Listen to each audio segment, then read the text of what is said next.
7:03. May I have a roll call, please? Student trustee Orlando. Trustee Getter. Here. Trustee Gallegos. Here. Trustee Lee. Here. Vice President Tejada. Here. President Walker. Here. Thank you. There was a closed session pursuant to Government Code 54-957. The board unanimously upheld public employee discipline of employee 25-002.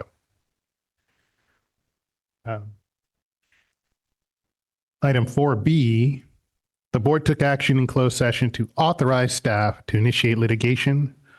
Once litigation is commenced, the name of the case and parties will be disclosed to any person upon inquiry, unless told to do so would jeopardize JUHSD's ability to effectuate service of process on one or more unserved parties, or would jeopardize settlement negotiations. I'm sorry, what? Yes. Voted unanimously. The board voted unanimously.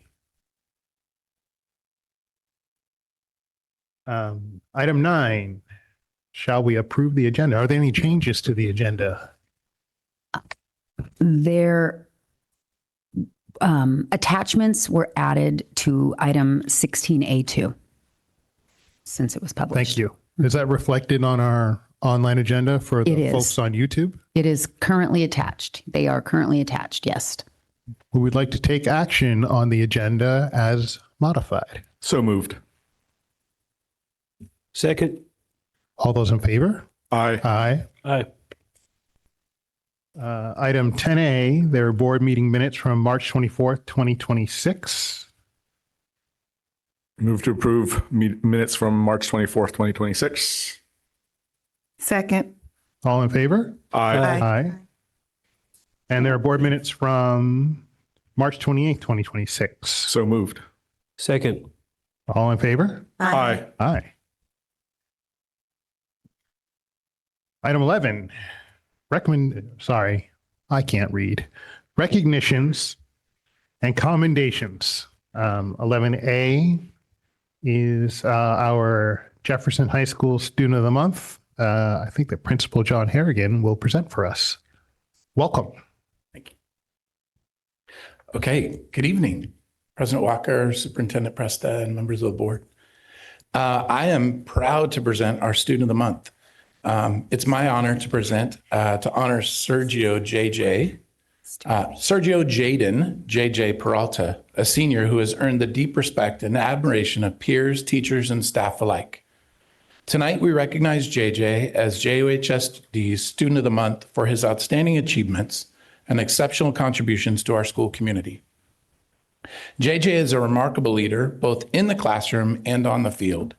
What stands out most about him is his confidence and his natural willingness to step forward and lead in any situation. It's been an honor to watch him grow into the young man he is today. JJ has shown us all that it is possible to be both an elite athlete and an outstanding human being, one who leads with humility, vulnerability, and heart. He sets a powerful example for his peers. He's made it cool to be kind, supportive, and proud of his school. His passion for Jefferson is genuine and unmistakable. Whether he is leading a cheer, supporting a teammate, or bringing energy to an event, JJ shows up as his authentic self. His willingness to be all in, to go big, to be goofy, and to lead with joy has made a lasting impact on our campus. In my 26 years in education, I have rarely encountered a student athlete quite like him. One of JJ's most visible contributions has been his leadership in revitalizing our student cheering section, the Grizzly Den. Grizzly Den was created to bring together athletes, band students, dancers, ASB leaders, and other students to strengthen school spirit and unity. When we were searching for someone to lead this effort, JJ was the very first student who came to my mind and came to most of our minds. I knew he was special, but watching him step into this role revealed just how extraordinary his leadership truly is. JJ is also a key leader in our Unity Day program, Breaking Down the Walls, which challenges students to confront stereotypes and build understanding and connection across differences. From the beginning, JJ approached this role with compassion, enthusiasm, and authenticity. He leads not by seeking attention, but by building others up. Academically, he excels while balancing an intense athletic schedule. He maintains a strong 3.6 GPA while competing in 2 varsity sports. He's been the starting center for our basketball team for 3 years and the starting shortstop and pitcher on our baseball team for the past 2 seasons. His commitment, discipline, and work ethic are evident both on and off the field. You can see that. He showed up right after the game tonight. On behalf of the staff and students of Jefferson High School, we are incredibly proud of JJ and deeply grateful to his parents for trusting us with his journey. He's helped shape the culture of our school in ways that will be felt long after he graduates. He's made Jefferson stronger, more joyful, and more united. Congratulations, JJ, on this well-deserved honor. Thank you for your energy, leadership, heart, and the countless ways you lift others up. You're an exceptional young man and role model. Proud to call you a Grizzly. That's it. I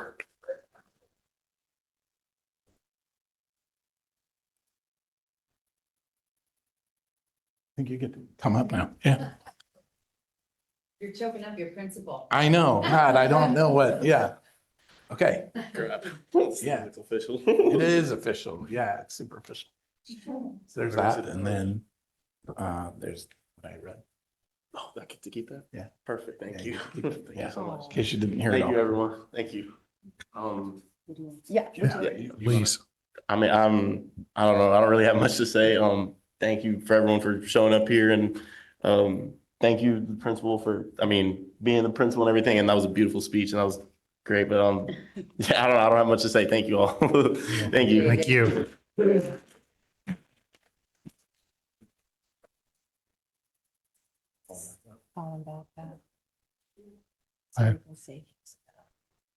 Oh. JJ, do you mind coming back to the podium, please? You left so smoothly, I didn't realize we wanted you to stay. We're going to say nice things to you. Okay. Lovely. Student trustee Orlando, would you like to? Hi, I don't know you, but just right now, you seem like a very compassionate person to be thanking your principal so much. And I'm really glad that you have this award and you've done so much good in the world. Thank you. Thank you very much.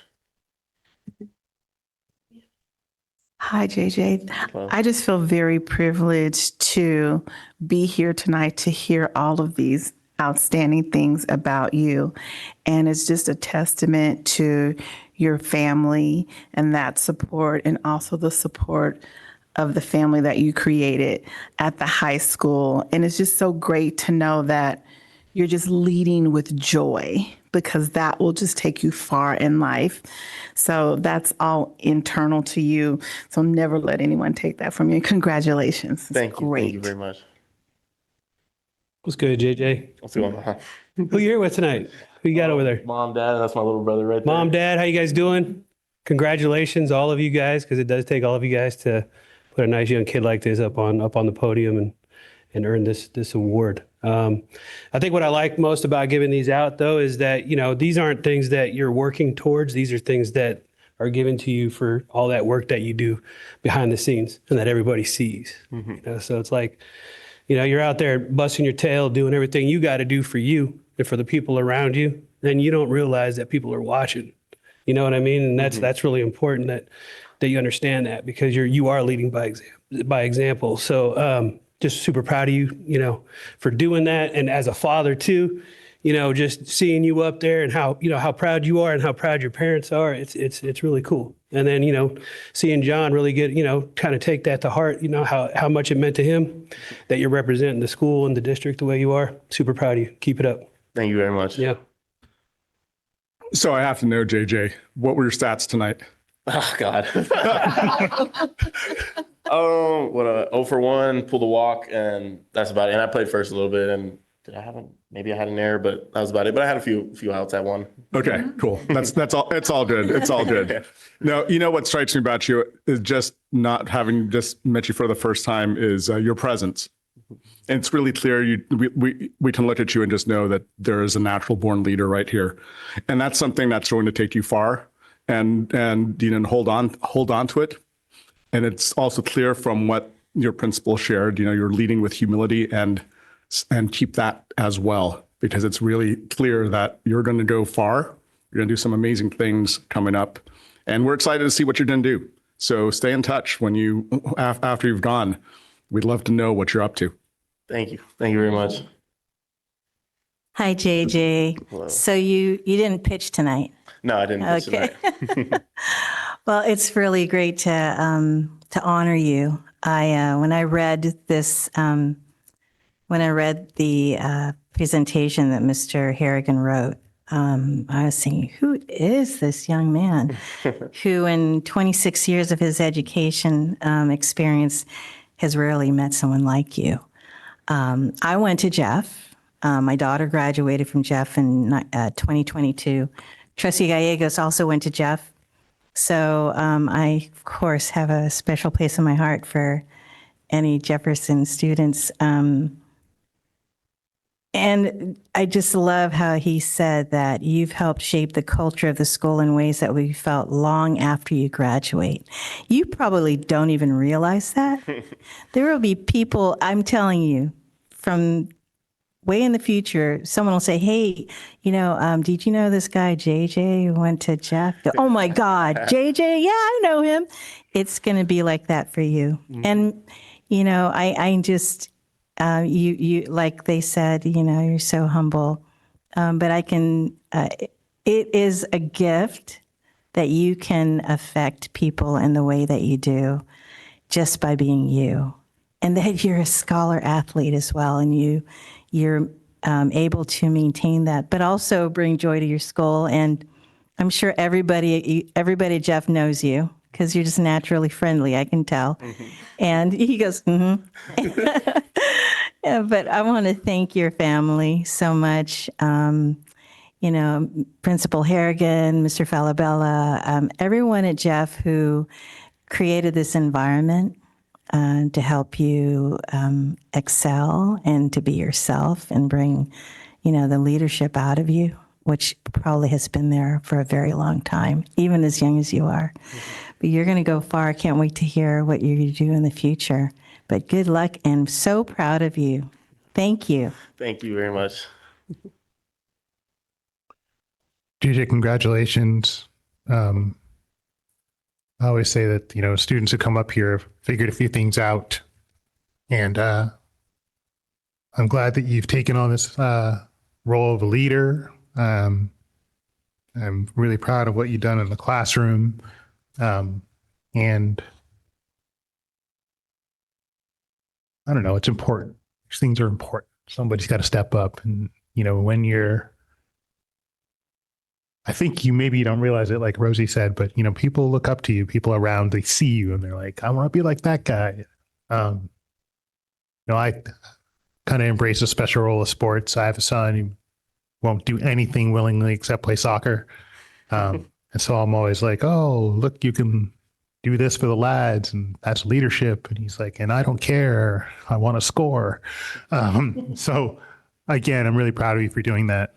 And maybe one day when these really nice people that I work with aren't smiling at you and maybe things are going a little bit rough, something happened in school, maybe an uncomfortable meeting at work, maybe you can look back at this, think to yourself, who are my leaders?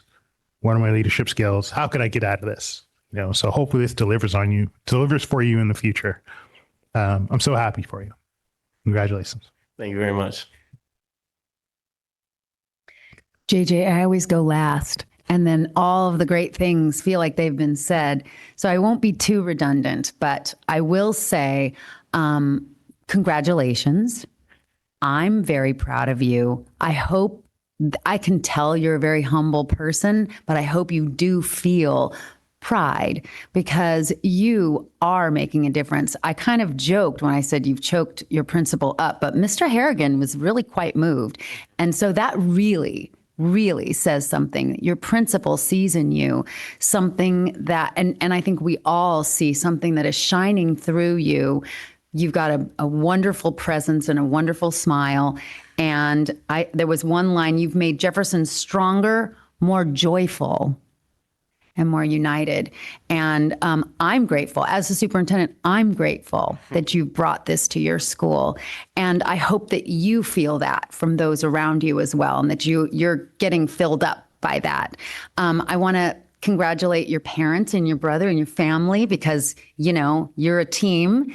And I'm just really excited for what's ahead of you. And I also want to say, very strong GPA, athletics, really, like, you are like bringing it all. So I'm excited for you for what's next, and just want to tell you how proud I am. Thank you very much. Thank you. Thank you all. You're welcome. Thank you. Thank you, guys. So I think under Ms. Shreve's direction, we're going to take a picture. You with the board, you with the fam, and I'm standing next to that guy in the whites. So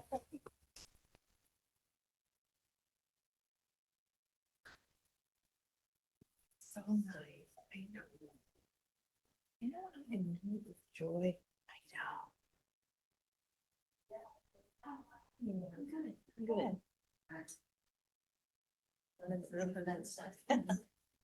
Oh, everything's busy.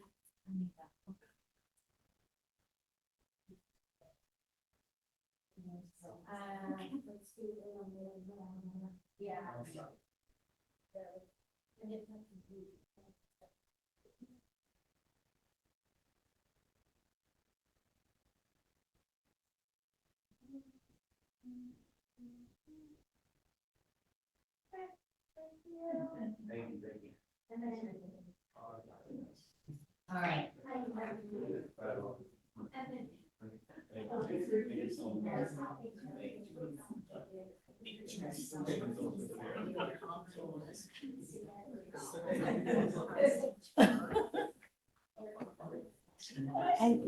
That was so cool. I know.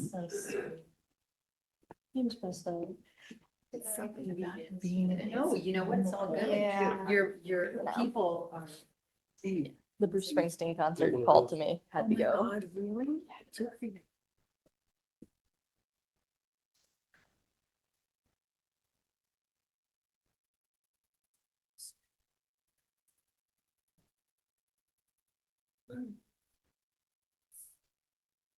Item 12 is communications 12A board report. Ms. Orlando? Okay, there we go. This is just the update on our school, correct? Yes, please. All right. As Well- many schools as you would like to cover. I can read for all of them. I just don't know what some of the things are. You Okay. don't have to. I can just do mine. Turnover High School. Our new field is officially opened. It got its whole event that happened. Our prom theme was announced, which is Golden Night, and it's going to be at Habanera Bank. We have a blood drive this Wednesday, and we have plenty of donation people. It's going to be so great. Our yearbooks are now on sale. Grad night tickets have also gone on sale. Class of 26 is doing a Raising Dough fundraiser on the 20th. ASB re-elections are coming up, where we can integrate new students into our ASB program or keep the ones that we have currently.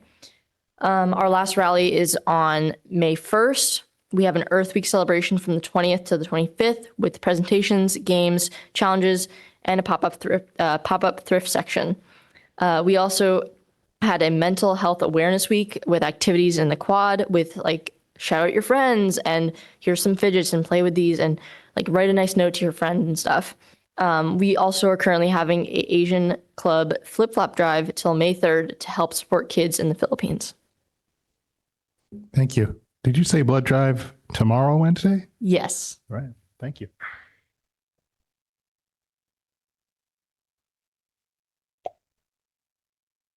I guess it's my turn.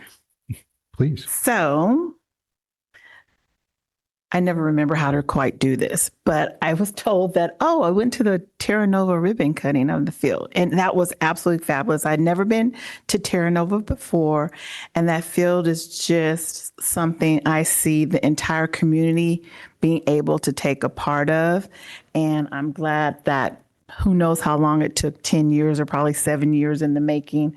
And I appreciate all the hard work that went into that completion of that that project. I attended my very first board workshop where we worked on a new governance document, and I got to learn a lot. And I also met with Tina so that I, as a new board member, could be more informed about the finances of the school. And I thought that was very important. So I'll continue to do that. And I'm looking forward to all of the graduations that I'm going to be attending soon also. Thank you. Trustee Gallegos? Yep. Well, we were on break, so a lot has happened since then. Let's see. I started off before we left for break. I went to Oceana Senior X, and I wish I had wrote the names down of the two students that I saw first. It was a couple of our students with disabilities, and I got to see two of their Senior X projects, and they were amazing. Really cool to be a part of that. Watch them pass their Senior X project. And then I went and saw later that afternoon, Violet, our own board trustee here, student trustee, do her presentation. And of course, she knocked it out of the park. I'd expect nothing less from her. So that was really cool. And then later that day, we went over to the Terra Nova Sports Complex ribbon cutting. And I do got to say, that field's a lot more impressive than I remember thinking about it. It was going to be looking at the drawings initially when we had approved it to be built. Took a little bit longer, but definitely worth it. And then Saturday, we worked a little OT. We did our board workshop together and did a little, board bonding and good work to, enhance our views as board members together. And then personally, I went and saw Project Hail Mary, which was a really cool movie, and kind of geeked out on the Artemis mission for most of that week we were off. So that was pretty much it. Indeed, I attended all the things that have been mentioned, so I won't go into those details other than I will say it was fun to see the joy on the students' faces at the TN Sports Complex, to see both the softball and baseball teams playing and seeing how the kids were really just engaged and happy, as well as all the band students and cheer students who were there during the actual ribbon cutting ceremony. For me, last week, I'm on a housing committee with the California Department of Education, specifically for educator housing. And our committee last week actually met with Superintendent Thurmond and was also with Secretary Tamika Moss from the Business Consumer Services and Housing Department to see about how we can find funds for pre-development funds for school districts to actually be able to do this sort of work. It's one of the sticking points for a lot of districts. There's 1,000 school districts in the state, about 180 have begun some kind of process related to housing, but only 11 districts actually have completed projects. And oftentimes the sticking point is actually coming up with the $200,000, $300,000 to be able to do a feasibility study to see if they can actually do the work. So it was really good to be able to share about our project, and a couple of other districts were able to share about theirs, and encouraging the highest levels of the state to find some money to be able to help LEAs do this important bit of work to support our staff. So I also attended a lot of the same events. I truly enjoyed the Senior X that I attended, which was Dominic Presta's presentation on nationwide injunctions, which I learned so much. Actually, I learned so much, and kudos to him. I also attended Terra Nova's musical Legally Blonde. It was fantastic. Congratulations to the entire team there. Director Ashley Carcasis, great job. It was super fun. Performances were great. And actually, they revealed at the end, 4 or 5 students they filled in at the last minute. They didn't know until I think that day that they had to fill in. So they pulled it off. And they were, people just cheered because these students just, they did their best. It was amazing because there are a few of them went, I cannot believe that you just went in there and did that. I also attended our Youth Point Health Advisory Board meeting, and I'm looking forward to doing more work with them. Vice President Tejada, what's Youth Point Health? Formerly known as Daly City Youth Health Center. Why, thank you. Now I know more. I attended a few events like my colleagues did. It's nice to see spring in the air. I've seen students outside the district. I bumped into one on a college visit. I encourage people to maybe get out and see a college campus. There's one right nearby. It's called San Francisco. They call it San Francisco State University, just to see the energy and see what's out there for everybody.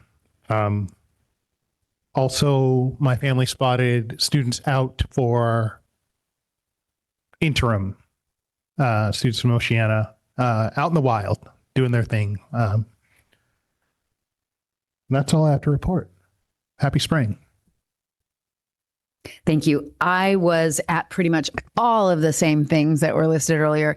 So the two things that I'm going to talk about are student advisory meetings. So we meet every first and third Tuesdays, the student advisory, and thank you, first and third Mondays, the day basically preceding the board meetings. And the student advisory has added an extra meeting this month because they're going to be presenting to the board at our next board meeting about their work this year. And I mentioned to trustees Walker and Gallegos last night, we were chatting, and we were kind of walking around the room, sitting with the group, seeing their progress, checking in. And honestly, I just have never seen a more engaged group of student advisory kids. They were super focused. They've done such hard work this year. I'm very, very proud of them. And they did it a little bit differently this year. They've sort of taken more direct action than they have in the past. And guess what? Work doesn't all get done. That lots of it will just be started. And there's a lot of students who will be returning next year. So I'm really looking forward to seeing how their work grows. But I'm very excited for everyone to see their presentations. And I'm just super proud of them. And then the next thing that I will talk about is Oceana Senior X. I've never had my own child was presented as Senior X this year, and it was just a very different experience. I've been a community evaluator before. I've just attended as the superintendent, and I'm always very impressed.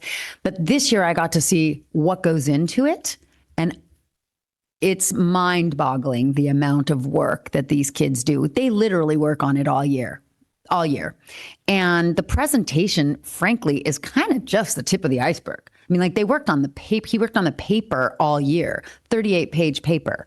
And then we saw, a little snippet. So I know that, my child's representative of all of the students. They're all working this hard. So just so impressed with what goes on at Oceana. And that's all the staff members mentoring the kids, and then the kids doing that hard work. So I was just really impressed.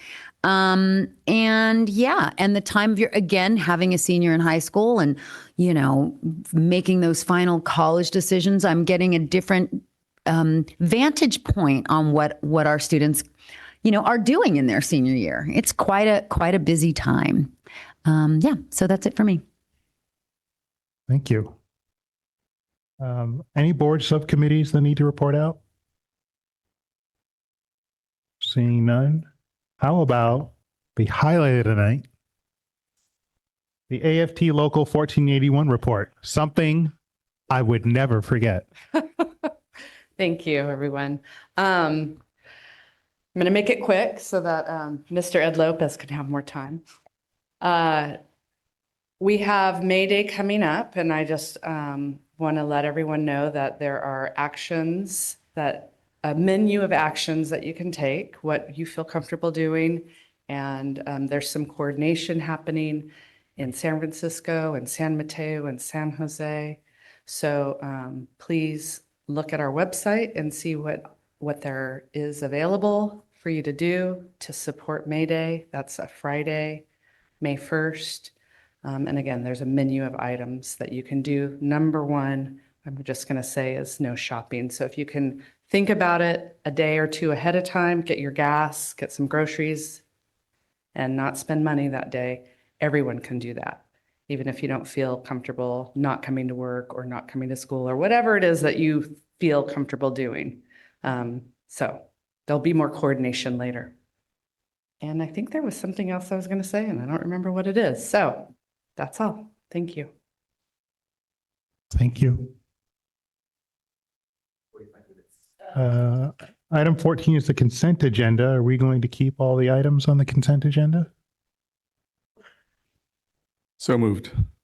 So move to approve consent. Second. Okay. All in favor? Aye. Aye.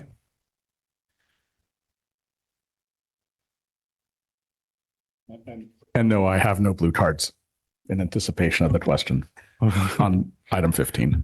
There is no public comment.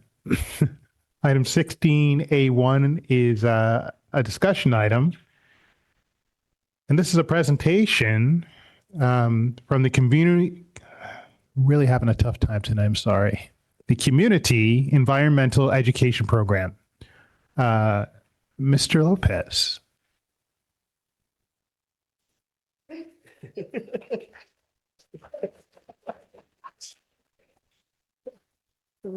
Good evening. Welcome.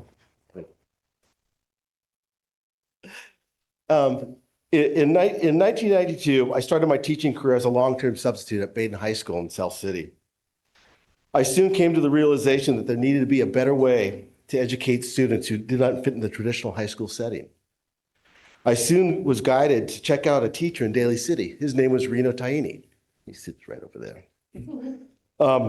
With curiosity, I ventured up El Camino. From the moment I walked through the door, I knew this is what I wanted to do for the rest of my career.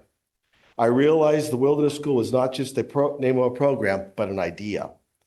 In 1967, 4 teachers from Jefferson High School, Dave England, Bill Curran, Pat Crowley, and Reno Taini, came up with a radical idea of taking students from the classroom outside.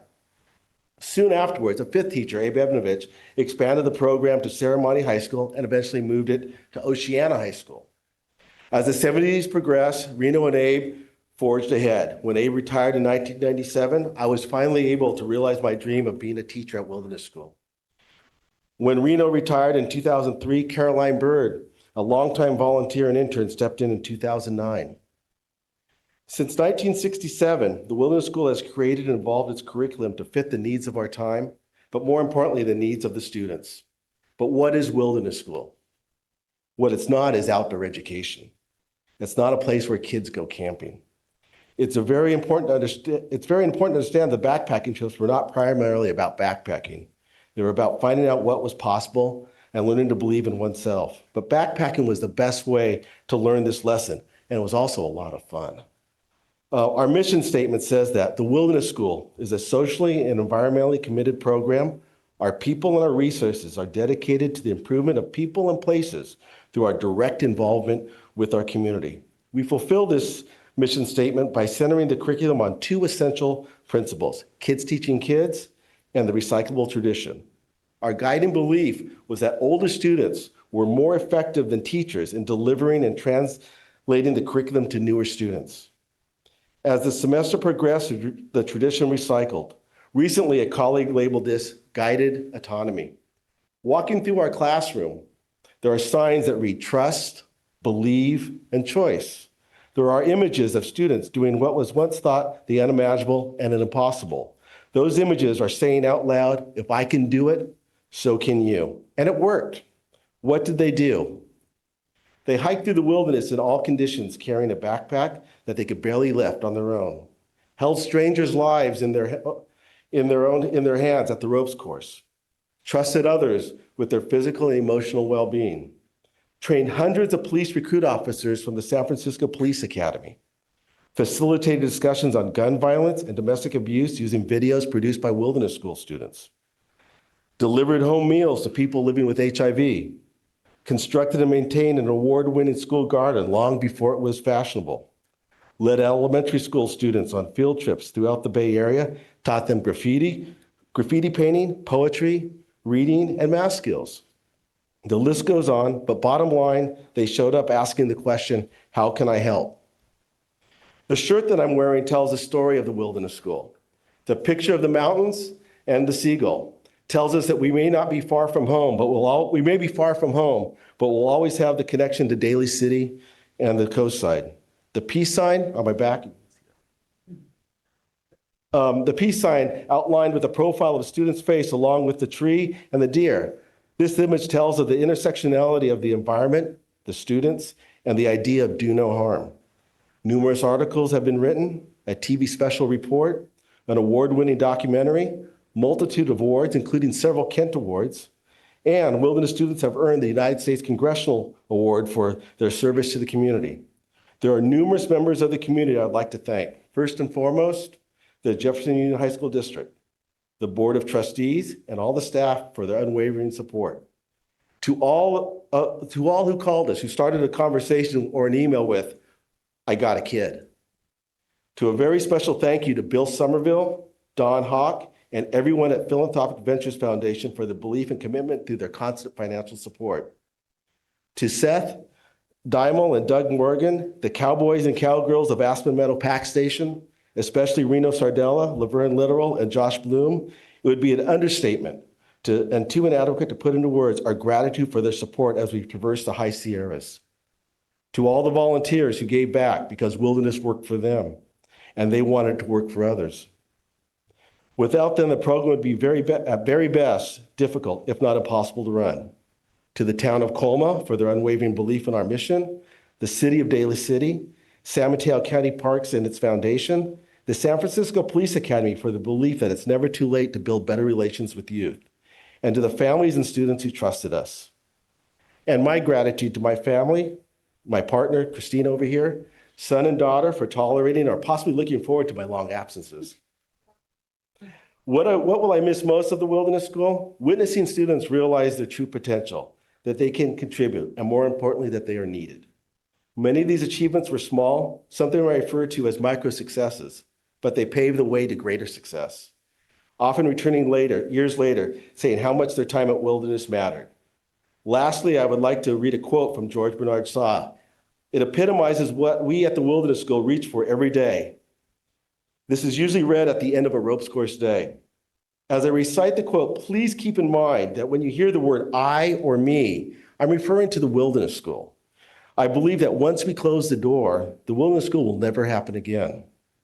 This truly is the joy in life, being used for the purpose recognized by yourself as a mighty one. Being a force of nature instead of a feverish, selfish little clod of ailments and grievances. Complaining that the world will not devote itself to making you happy. I am of the opinion that my life belongs to the whole community, and as long as I live, it is my privilege to do it for what I can. I want to be thoroughly used up when I die, for the harder I work, the more I live. I rejoice in life for its own sake. Life is no brief candle to me. It is a sort of splendid torch which I have got a hold of for the moment, and I want to make it burn as brightly as possible before handing it off to the future generations. Thank you.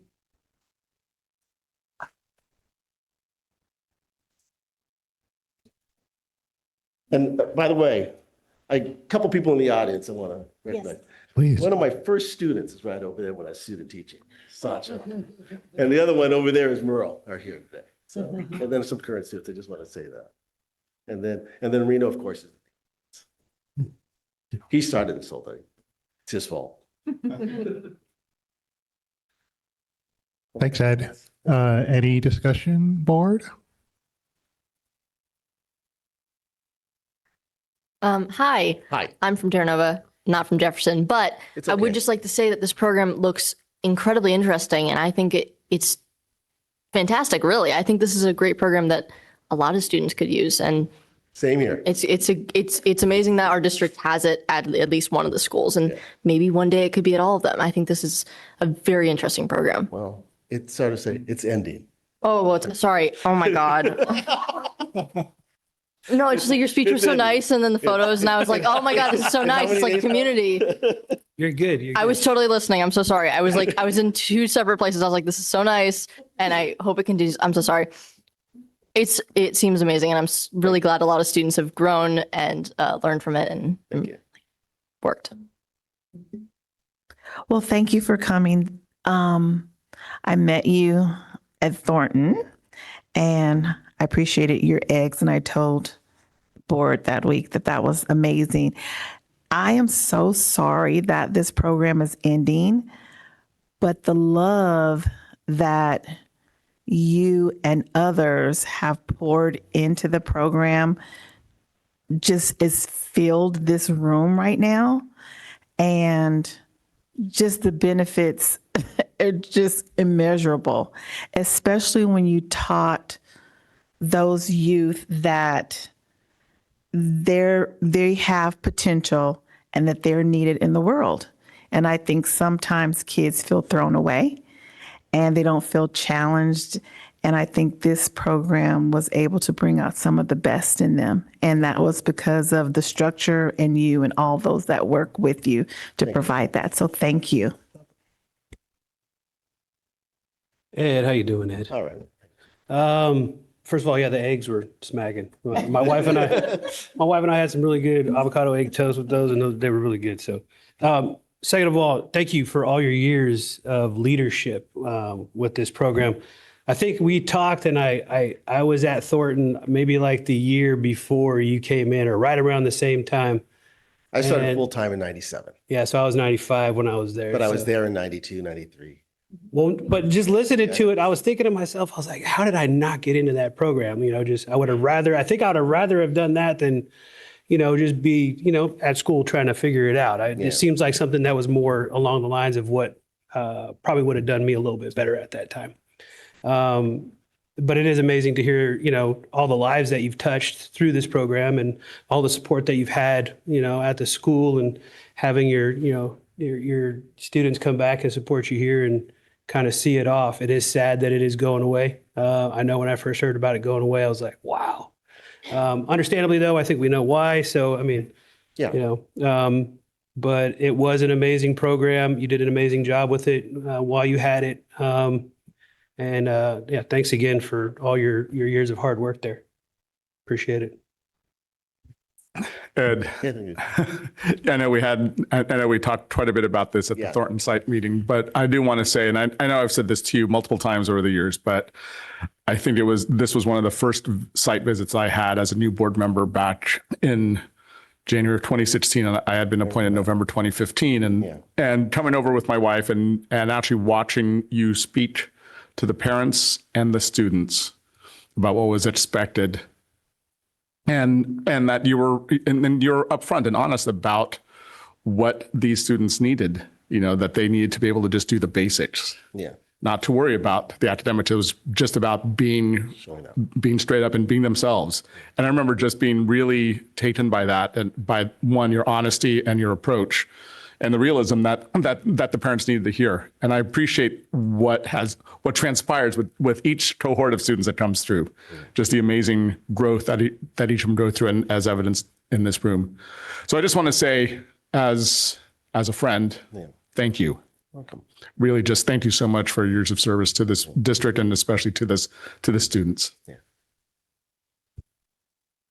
Hi, Ed. This is so sad to me.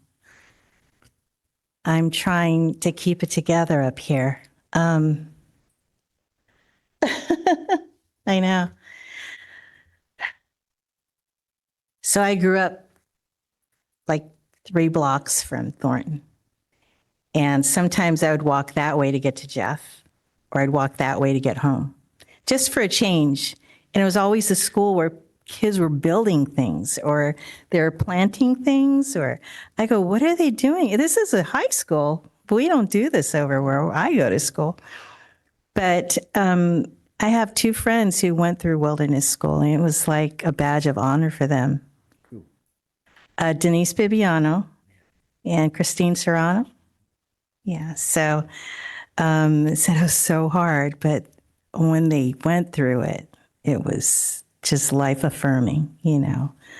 And my siblings went to Jeff, classes 65, 66, 67. So I had all these yearbooks I would look through because I said, I'm going to go to that school. I'd look through all these yearbooks and I would see Reno Taini in these yearbooks. And every year he would be, he's so clean cut, you know, got the tie, everything. And as the years progressed, I'm going, oh, this guy, I didn't realize he was the same guy at the wilderness school. When I went to Jeff later, I went, this is the clean cut guy, you know, he looks crazy, but I mean, you know, but all the kids would just, you know, run up to him and you could see some of our teachers were kind of envious because you could just see he just did whatever. It was this thing, you know, an aura about Reno Taini, you know. And then when I met you, I went, this makes sense. I love that you're running wilderness school, you know.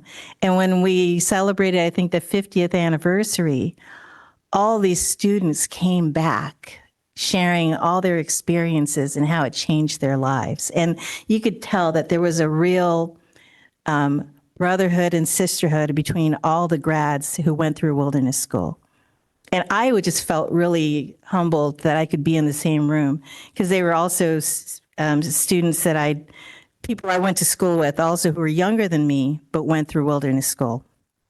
And, you know, it changed their lives. It gave them direction. And I love that its students realize their true potential. And I hope that we can, I know we talked about this at the school site meeting, that some form we could, you know, still have some form of SEEP. I don't know. But this just makes me so sad because it's such a special program. And just thank you. Thank you so much for everything you've done for our district and for all of the generations of students.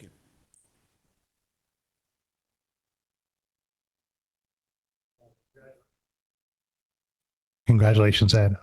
I don't think I can say a whole lot to make the experience you've had of touching all these lives for 32 years any better, but congratulations on having it. I don't think I can do better than that. June 2nd, is that the day? No, it's May 29th at 12:15. Okay. Excellent. Thank you. Congratulations. Thanks everyone for showing up for Ed and the Wilderness School. Thanks. I was going to say congratulations on the fact that you are retiring on May 29th at 12:15, which is a large reason why SEEP is going away. I too am saddened, and I'm also just grateful for the work that you have done and Reno and everybody who's been involved in the Wilderness School through all these years. It's very, very clear that you have all made a very lasting impact on many, many lives and brought a lot of goodness to our students. And for that, I'm very grateful. And I'm glad that you were able to come and share some of the, I love that you chose, rather than to do slides, Ed said, I just want to show photos. Yeah. And so that was really nice, seeing the photos in the background as you were. Corinne for helping out. Yeah, Corrine, she helps. She's always behind the scenes making things happen. Anyway, thank you, Ed. Yeah. Thank you so much. Yeah. I also have like three of my not former, but three principals. They had Doreen and Monica and Danny were also principals here up at school. So that's awesome. Yeah. Okay. Okay.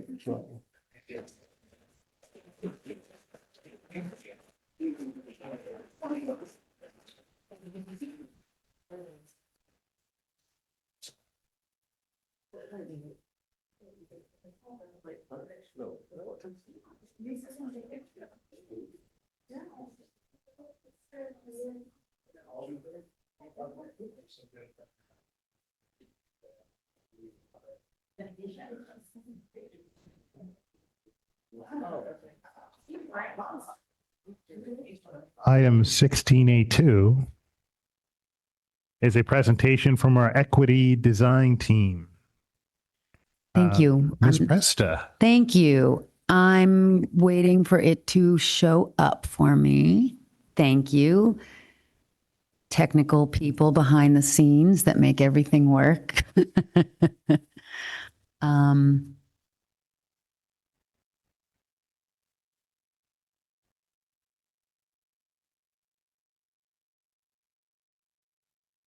Wait a second.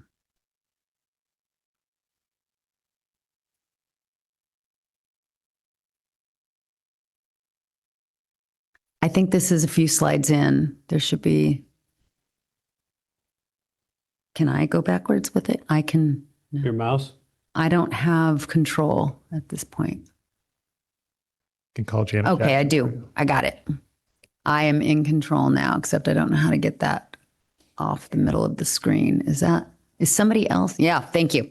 Okay, we got it. All right. Thanks, everyone. So first off, I want to introduce, there are a few people on our equity design team that are here with us tonight. So John Harrigan's part of our team. Thanks for being here and staying, John. Dan Arzaga is on the team and he's going to help me with the presentation. And Victor Zhao is on our team and he's here, as is Miss Corrine Baca, Deputy Superintendent Corrine Baca. So thank you all for being here. And thank you to Dan, who did a lion's share of getting the actual slides together. So I'm going to try and give a thorough but not wordy presentation, which is kind of challenging for me. So our goal, this is not advancing.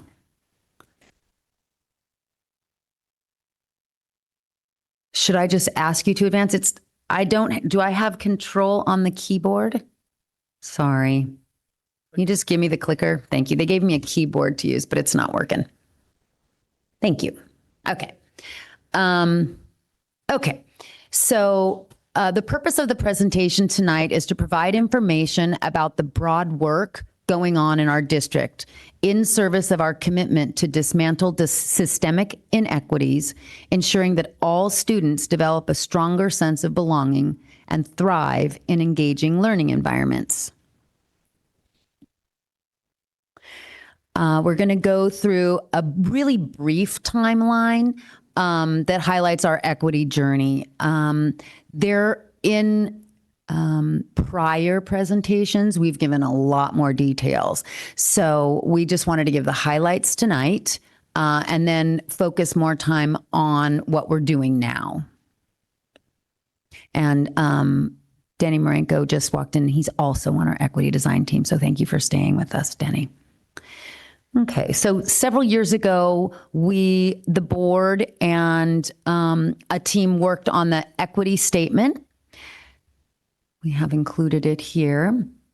What our focus has been in the last couple of years with National Equity Project has been on liberatory design. There's a hyperlink if you have the presentation. I'm not going to follow it right now. That gives a really thorough description of liberatory design, but it's a process and practice to shift the relationship between the people who hold power to design and those impacted.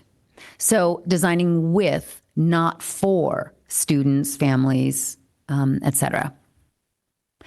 Liberatory design invites diverse and dissenting opinions to name and disrupt harmful or inequitable practices, creates conditions and processes that support collective meaning-making, decision-making, and action, fosters learning and agency for those involved in and influenced by the design work, and creates conditions for collective liberation.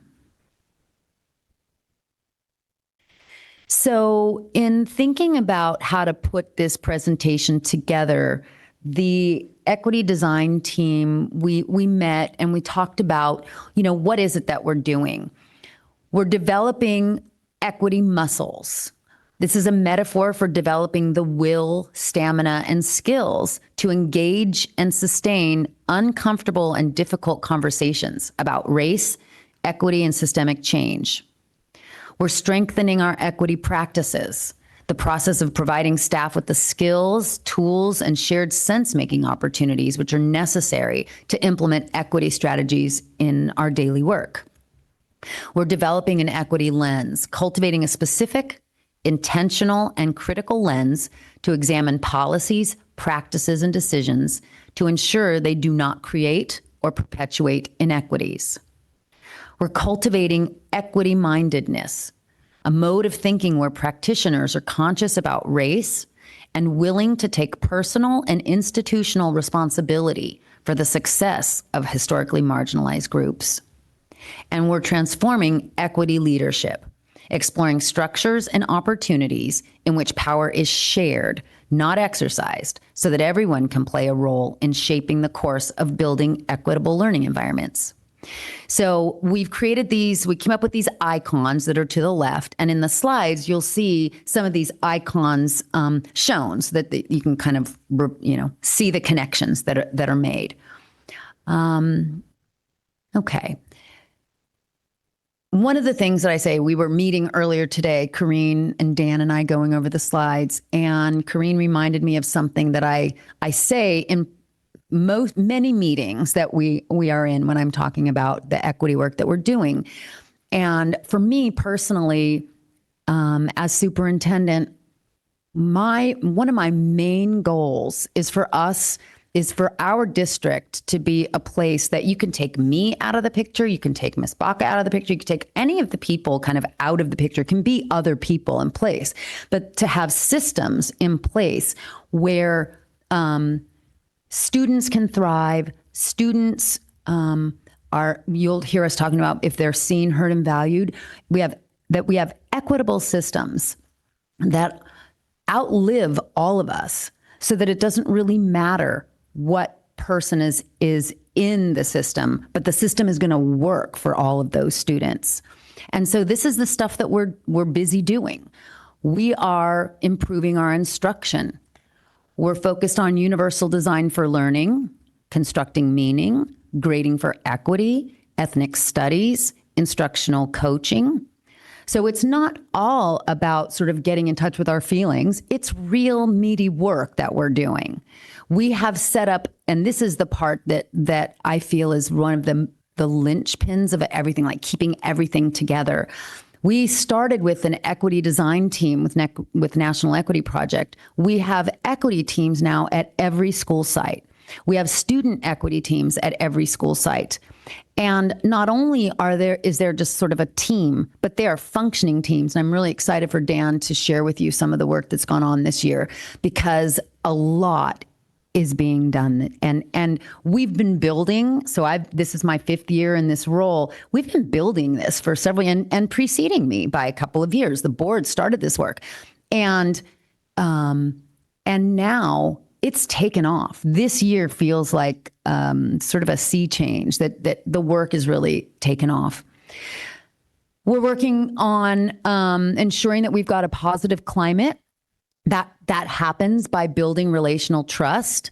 We have conducted many student listening sessions, staff listening sessions, and we're building our equity muscles. The work that we've done with Courageous Conversation, with National Equity Project, joining the district redesign, and building emotionally intelligent equity and inclusion practices. So here's a brief timeline. We started the equity work in 2018. Our school board did with the California School Board Equity Network. We, in 2020, had keynote speakers. 2022, Nicole Anderson, Toby Scruggs-Hussein, Luis Versailles. We've had Glenn Singleton from Courageous Conversation come. So many keynotes so that we reached everyone in our district. We've had training starting in 2021 with Courageous Conversation. And that was district level equity leadership groups were our district equity task force starting in 2019, who created our equity statement. The The LEADS, the Leadership for Racial Equity, that is site and district administration, and the DELT, the District Equity Leadership Team. We worked on things such as the Equity Lens tool. So all these years, we've been sort of building and building and building to get to the place where we are today. In the fall of 2023, Kareen Baca and I saw something from National Equity Project inviting applicants to become part of this district redesign cohort. We didn't really know what we were signing up for, but we thought it sounded good, and we applied. We were accepted, and we reached out to some leaders in our district to see if they wanted to join us in this I don't know what you call it, in this journey. So in the fall of 2023, Kareen and I, along with Dan Arzaga, Jessica Tia, and Josh Featherston, formed the Equity Inquiry Team. So that first year, it was really all about inquiry. One of the things that we've learned from National Equity Project is you really have to see the playing field, see what is happening before you start taking any sort of action. So this picture was from our first retreat and there were school districts from across the United States, New York and Chicago, local districts such as Walnut Creek and Santa Clara. I think there were maybe 7 districts or so. I could be wrong, but there were lots. And so in the fall of 2023, working with our coaches and mentors from National Equity Project, we decided to begin by listening to students. And I'll be honest with you, it was a little bit scary. We weren't exactly sure how to go about that. The year before, Kareen and I had spoken to students because we had the Equity Lens tool, and we wanted to meet with students to get their ideas, to hear what they thought about that tool. And they turned into listening sessions where we said, well, if you could change something about your school, what would you change? And we really got a lot of good feedback from the kids. And so that was the start of our listening here in the district, but it was not organized well. I mean, we really didn't. We were just talking to kids, just talking to students. So National Equity Project said, they said, talk to one student. It doesn't have to be, just talk to a student. So all of us, the 5 members in our different roles, in our different school sites, Josh was Jefferson, Jessica Westmore, Dan was at Oceana. So they were just talking, and Kareen and I went to Terra Nova and went to the other schools and talked to kids. And we just asked them, what makes you feel seen, heard, and valued at school? And we listened. This was an example of a sophomore from Oceana. The counselors are good listeners, and they helped me out. So we heard positives. We also heard some things that were negatives, that were like, we need to get better at this. And from some of those smaller conversations, we decided that we needed to design a student experience survey. And so we just asked the questions, what makes you feel seen, heard, and valued at school? And then the follow-up, if you don't feel seen, heard, and valued, what would help? What would make you feel that way? 2,400 students responded. That's a really high number of responses. Oops, I'm going backwards. And so after that, this is an example from that survey. Although Westmore is a very caring environment, having a better connection with teachers and staff will make it easier for me to ask them for help and go up to them if I need anything at school. So we gave this survey, and then we had to look at the data. And again, some of us were not very comfortable. I will say at least one of us on the team felt pretty comfortable with data. And I think the others of us weren't so comfortable, myself included. Not really sure where to start. So we learned a data protocol from National Equity Project. What does the data say? What patterns do we see in what students have said? What about our practices contribute to these patterns? How will we learn more? How do we want to shift the patterns? What might we redesign to do differently? So as you see the ladder of inference to the right, they really taught us to start with observations. Start with observations. Don't start coming up with how you're going to fix things. Don't start putting meaning to things. Don't start saying, well, if this would have happened. Really just observe the data. Then you can go up. Then you lend meaning to the selected data that you observe. Take a little subset of that data and look at that. Look at the meaning, making assumptions, etc. And then you take action as you go up. So from that student experience survey, this was the data. This Hispanic students make up 33.7% of JUHSD, and they responded, this high percentage responded with a 1. The key takeaway was that 41.7% of Hispanic students responded with a 1, rarely feel seen, heard, and valued at school. There were a lot of different data points, and we spent a while deciding on where to focus because frankly, there were lots of data points that were, troubling to us. But we decided that we were going to focus listening sessions on our Hispanic students, that's where we were going to start. So we had a surge of listening sessions beginning in 2024. We decided to create more time and space to hear students' voices. So over 25 listening sessions with groups of usually 4 to 7 students were conducted throughout the district at every school site. The focus of the sessions ranged from overall student experiences to hate speech to sense of belonging and being treated fairly. Some sessions grouped Hispanic students together. Other sessions then grouped African American students or English language learners together. So at the beginning, we really focused on those Hispanic students. And then as we were moving through, we focused on some other subgroups who had rated their experience low. 4 listening sessions with staff were conducted at Westmore and Jefferson. Topics range from microaggressions to reflecting on how they engage with and offer support to students. Okay. So in the fall of 2025, that first year we called ourselves the Equity Inquiry Team, or National Equity Project called us the Equity Inquiry Team. Year 2, we became the Equity Design Team, and that's when we started designing some things. And we were the Equity Design Team that second year, but we didn't add any members. So some school districts in that year 2, when they were starting to make some design, they added members.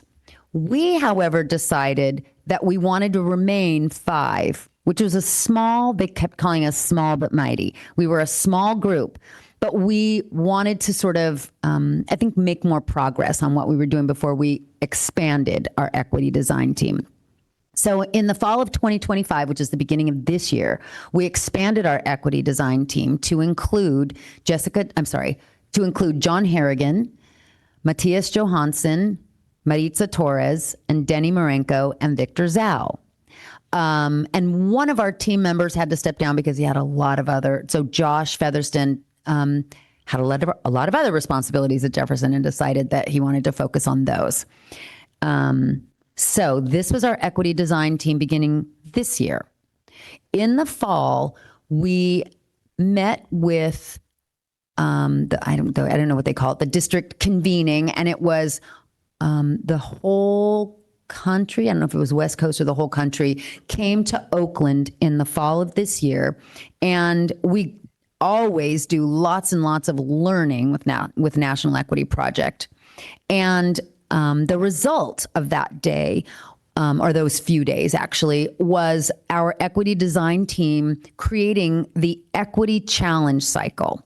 And when I saw John earlier, I said, John, I might call on you to help me because he's really good. He is the graphic designer, number 1. We gave our ideas and John helped with the designing. So I said, would you like to come up and help me, John? Or if you want, you can come up there. But what we did is we created this equity challenge cycle. So if you look at the bottom and you see Engage, Act, this is a graphic that National Equity Project uses to explain, you notice when we're talking about the data, you notice and you reflect. You don't go straight to action. You have to see what's happening. And then you engage and you start asking more questions and engage. And then you take action. And you see the graphic right above, pilot, prototype, and probe. That's another graphic that we've learned from National Equity Project, where, and this is one that I'm using with the students as well.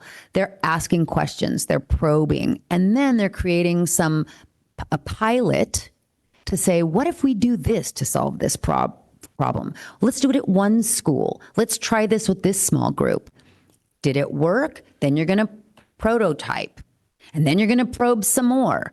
So what we did is we created our own equity challenge cycle as in the center. And at the bottom, you can see it says, our challenge is to center student voice through engaging in cycles of reflection involving student listening, collaborative sense-making, and prototyping scalable action steps. And I'm going to turn it over to John Harrigan to explain the beautiful graphic. I don't know that there's much more to say. Really? but- Okay. Yeah, no, I was like, great. I don't trust myself to be the best relayer of That's this. what I was doing. What's I that? was trying to occupy my time when we were meeting. I'm like, I got to do something. So in my remarkable, I was just trying to jot down what everybody was saying. Yeah. And so really it was like centering student voice, right? In the middle of the bullseye is right there. And that's what we've really been focused on, is kind of keeping student voice at the center of what we're doing. What are they saying? What's their experience? And we don't know that if we don't ask. And so a lot of it just reminds us to do the listening. And so starting with data. So if you go to the outside, there's data analysis, and that's kind of like the beginning. And then you go, okay, well, what do we want to know more about? And how are we going to learn more about it? Well, we're going to talk to kids. We're going to ask questions. And we can do this with staff or students. Like at Jeff, we've done it actually with staff as well as students. So then we do listening. And so we come up with questions that we want to know the answers to. And then you make sense of it. So then you're going, okay, well, what is this data saying? And it goes back to the ladder of inference. It goes back to all those things that Ms. Prestos talked about. And then we go, all right, let's create a prototype. Let's do a safe to fail. And so a big point of what we've been working on is just creating safe to fail experiments. They don't have to be really big, just something small that we're going to try, that it's okay if it doesn't work. And where we're next year, I think going, I don't know if you guys want to talk about this, but doing more with co-creation. So we're actually working on the solution with kids, actively designing safe to fail with students. Instead of us sitting back and going, oh, okay, yeah, cool. We've got all this data and we've listened and we think we know what's good for you. And that goes back to designing for, not with. So the liberatory design process. So we're doing the co-creation and we're prototyping. So that's kind of our focus, at least at Jefferson, is going to be really on co-creation. And how do we do that? Work with students so that we're getting to a better solution. Then we do it, and then we come back and we analyze, did it work or not work? And then you do this iterative process. But inside of that are some other things. So like, what's our site focus? What are we working on as a school? Each one of us, we realized, have different needs. I think we all knew that.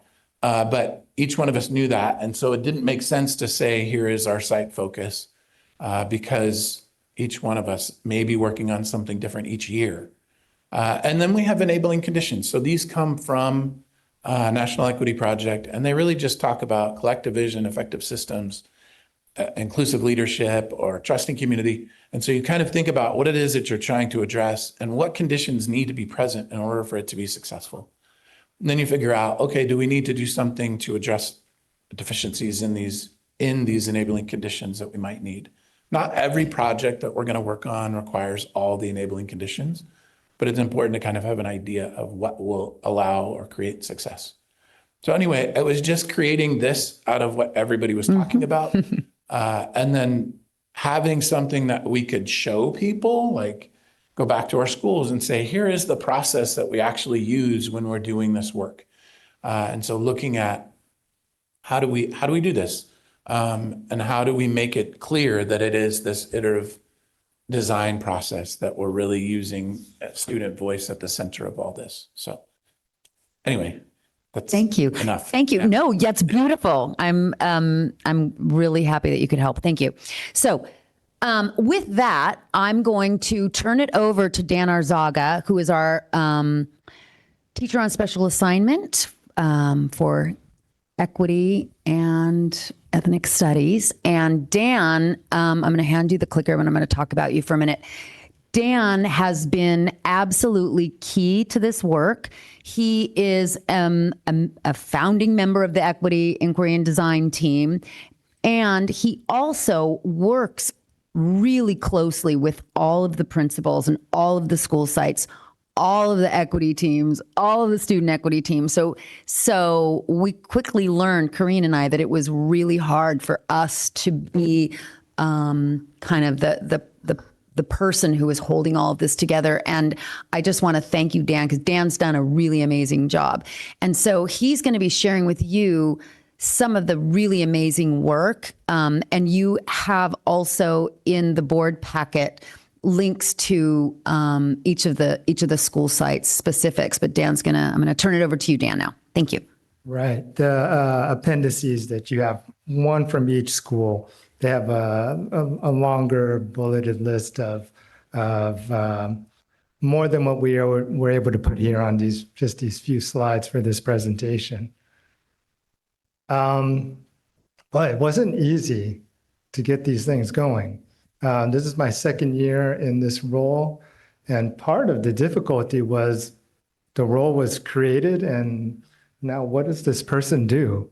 And so I can remember some of those early meetings with these principals, and as much as I liked hanging around with them, being with them, some of them I was familiar with already. It was like, okay, now what is our working relationship here? So it took a little while to figure out, but once we got rolling and once we found some purpose in it, then we could see there were some great equity work already going on in the school, and how was it we were going to then meld it with some of the frameworks from National Equity Project and some of the approaches that we were taking with listening sessions, and then kind of integrating it into what was needed at that particular school site. So starting with how staff equity teams and schools are currently building equity capacity around the district. Again, this is just like one example from each school site, and then we've tied it to one of the building equity capacity, descriptors. So I'm going to start there on the lower left with Westmore. And what was nice about working with the staff equity team at Westmore is this past school years, the staff equity team members decided like, okay, we want to be able to go in and do these listening sessions that have been happening around the district.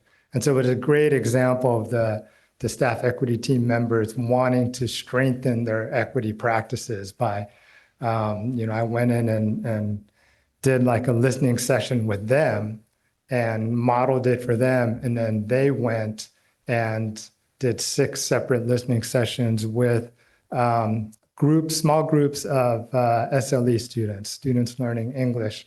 We all had a common set of questions, and some sessions were done almost entirely in Spanish because thankfully the equity team member was fluent in Spanish and were able to do those sessions in Spanish. And then we had a couple data review sessions after those listening sessions.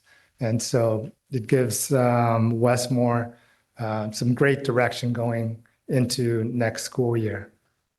At Oceana, their staff equity team is called the Anti-Racism Committee. They've had that name for a while, even before we had, formally the staff equity teams.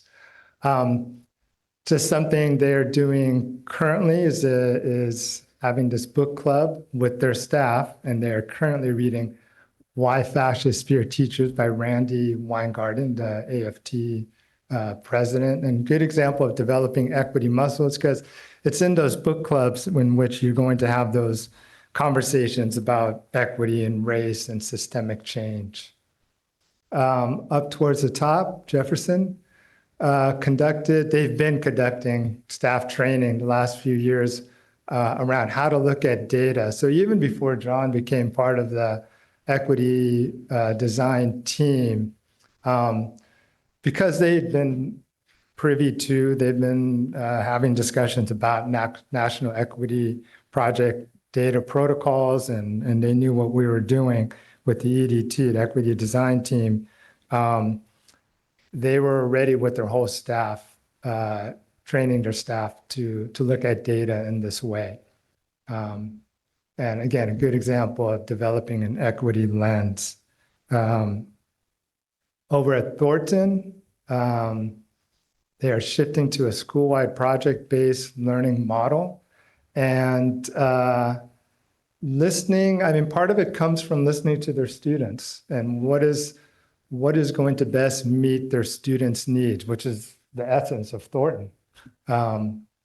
And again, a good example of cultivating equity mindedness, because it's the school site itself as an institution taking responsibility for meeting the needs of its students. And then at Terra Nova, with Terra Nova, they have they've identified their equity challenge as how can we make calling out hate speech feel possible, safe, and the norm for TN students and staff on and off campus. And so one thing they identified as a need was we need to do some discussion, some training with our staff about these microaggressions that are happening on campus and in our classrooms. And the staff equity team decided that they would, it wasn't just going to be, the principal up there and the admin giving some sort of, slide deck show of what microaggressions are and so forth. They were going to have the staff equity team facilitate this and then do some activities with the staff. And so it's an example of transforming equity leadership, because it's the equity work is being spread out. Okay, and I'm going to move to the next slide. And again, I've put down there at the bottom, transforming equity leadership, because with the establishment of the student equity teams at all the school sites, it is about how do we design with the students rather than for the students. I'm going to start with Terra Nova in the bottom right-hand corner, because that equity challenge that they have, it is a school-wide equity challenge. So with the staff equity team taking on some PDs, facilitating PDs with the staff, the student equity team decided that their community engagement, their school community engagement for this spring was that they were going to go into each of the ethnic studies classes, all the ninth graders, and do a lesson on microaggressions. So kind of the same sort of content that the staff was getting in their PD, and then do a step-in activity to encourage empathy. So for example, it's the kind of activity where you make a statement like, I come from an immigrant family. And if you also come from an immigrant family, then you would step forward or step into the circle, and then you have some sort of small discussion about it. So that each of these student equity teams is coming up with some sort of project this spring, some sort of school community engagement, and each is responding to what they saw in the data review of the student experience surveys, what they saw in their data review of the listening sessions. And so each one here is different, like could be vastly different. At Thornton, they already have a structure of Friday community circles.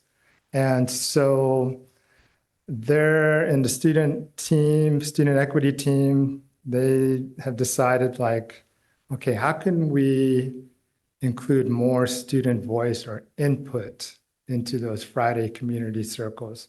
So one example is there's usually some sort of like quote or wise saying that's included in that Friday community circle. And so, maybe from time to time, could the students choose that quote? What is something that resonates with them, and they can bring that to the community circle. And so taking an existing structure and how can we have more student voice and creative input from the student equity team. Up at the top, Jefferson, they will be creating an interactive unity wall in the courtyard area to foster a sense of belonging and empathy.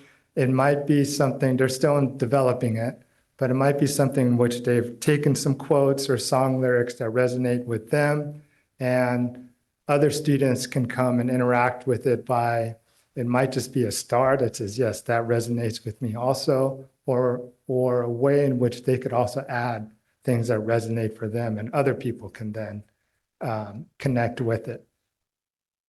Oceana, their student equity team will be facilitating a staff PD coming up in a few weeks. They will have small staff groups work through different scenarios that they came up with. In fact, they just came up with their scenarios today. I was in a meeting with them.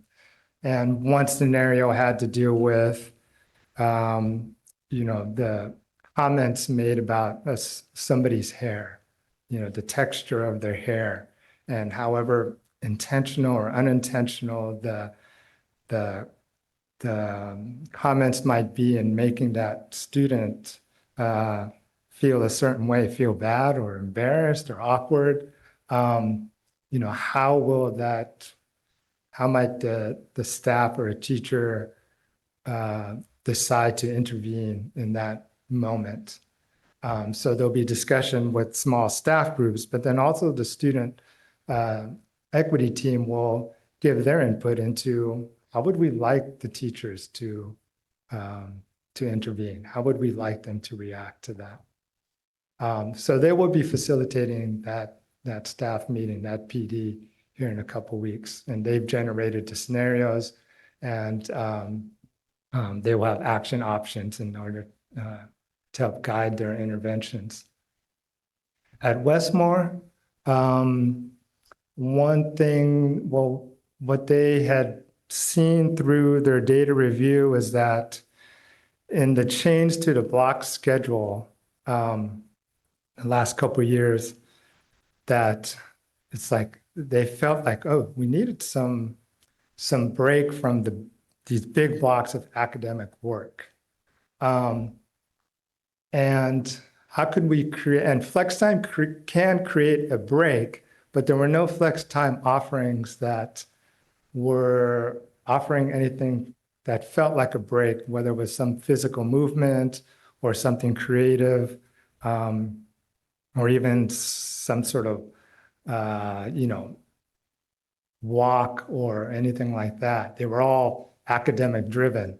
So their idea was to use flex time offerings as have a few offerings that would feel like a break, but how can we structure it so that we are building in ways for students to connect? Because that was also another need that they saw, that we needed to create ways for students to have a better sense of belonging and to make those connections. So the agenda or the structure of the flex time will always include something in which students have to connect by name, or something they have in common, or something in which they have to talk to one another before the actual activity of whether it's games or taking a walk or doing some sort of physical activity. So coming up in a few weeks, the student equity team, they're going to prototype it for the staff equity team. They're going to do a run through of one of the proposed flex time offerings that they will that they hope that they can facilitate others, flex time offerings coming up, but maybe other teachers will see like, okay, I think I would like to have a flex time offering that looks like, this. So those are, again, these are just the things that they're working on right now. And some of these groups are even have some thoughts, for the coming, school year, because we're trying to just try something this spring. They've mentioned already safe to fail experiment, prototype. And it just means let's just try something, see how it goes, and we can tweak it. And if it goes well, then we can look at how do we expand it.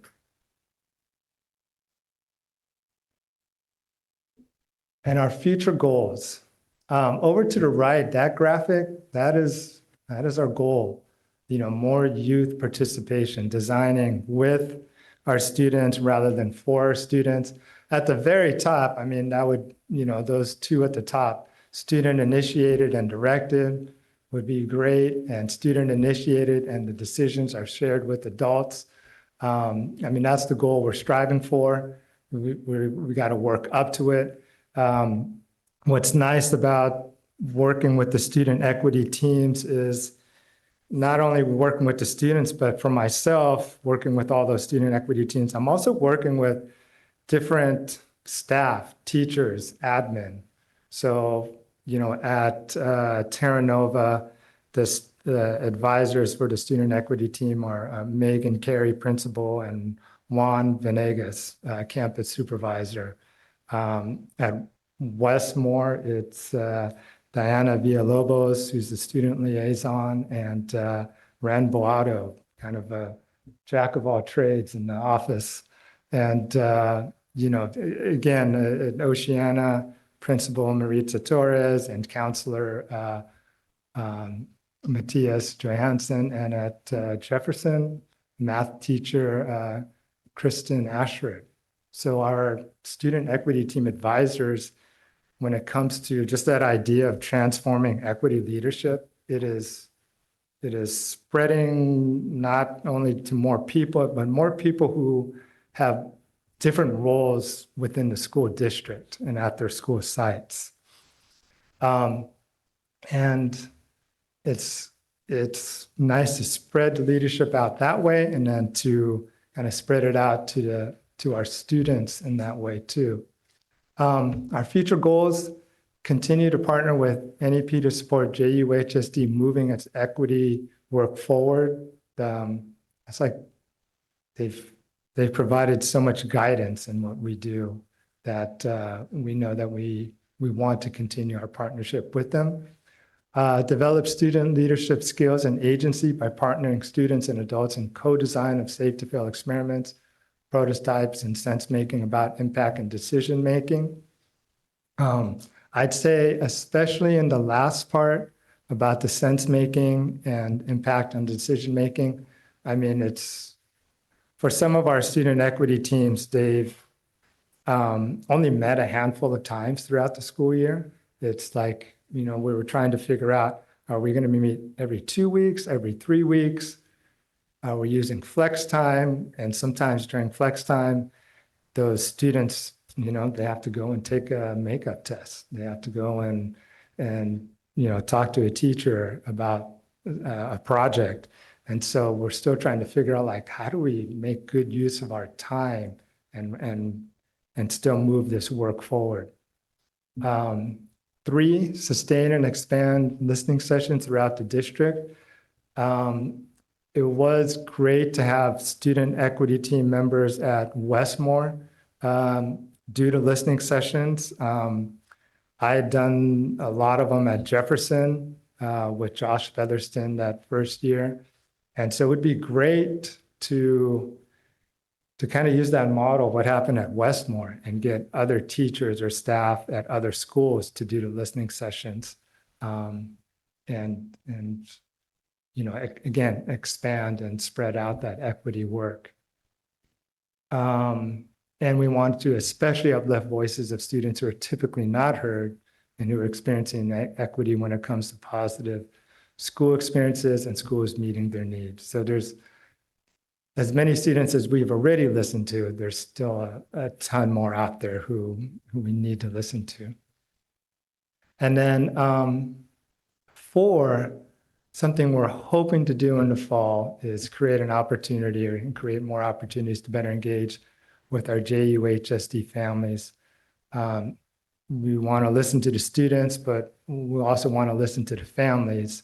And how can we create something in which we can get the families to come to an event and create some engaging activities to get a sense of their story, their thoughts, and to add to the overall narrative of what's going on in this district?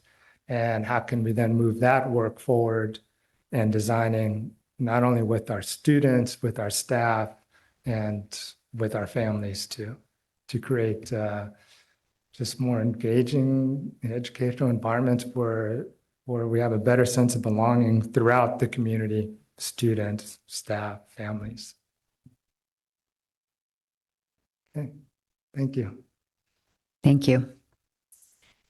So I want to say we've got many of our equity design team members here. So I don't know if the board wants to, any of us can probably answer. Dan and I just presented. So thank you. Thank you. Equity design team. Thank you. Any comments, board? I have a Trustee Lee comment. looks ready. I have a comment. Number one, I appreciate the attention to dealing with this complex issue. So I'm really glad that Jefferson Union has this design team to deal with the complex issue of equity. And I also appreciate that you already understand the importance of the systems being in place regardless of who's in leadership, because we see some of the adverse effects of systems that were put in place a long time ago. So I'm really excited about that. It just really reminds me of a very large capstone project that's just ongoing. And just in my opinion, the most critical part is the listening. The listening, well, then the data is very important too, because just the surveys and the responses that you got, and that you're letting the data direct the future. And those listening sessions are so important, where people just don't feel heard.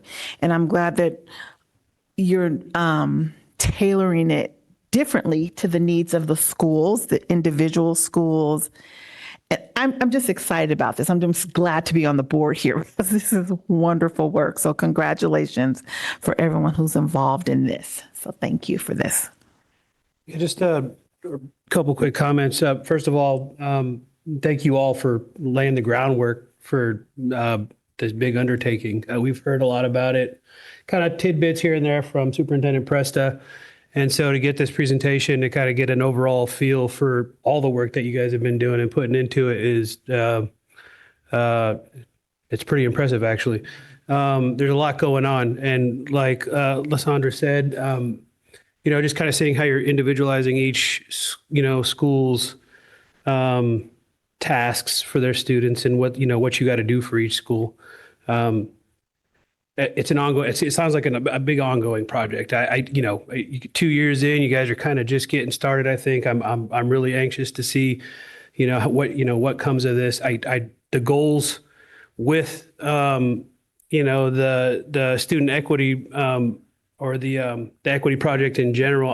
My only question, I guess, would be like, as far as your overall goal, how do you know when you've reached that milestone of like, hey, we're at the top of this rung here, and and then it's established, and then you keep it going? Like, have you guys established that as far as what that looks like yet for yourselves in each? I know each site is going to be different, but there's got to be like a generalized, feel for that. I don't know if we've necessarily said what it looks like.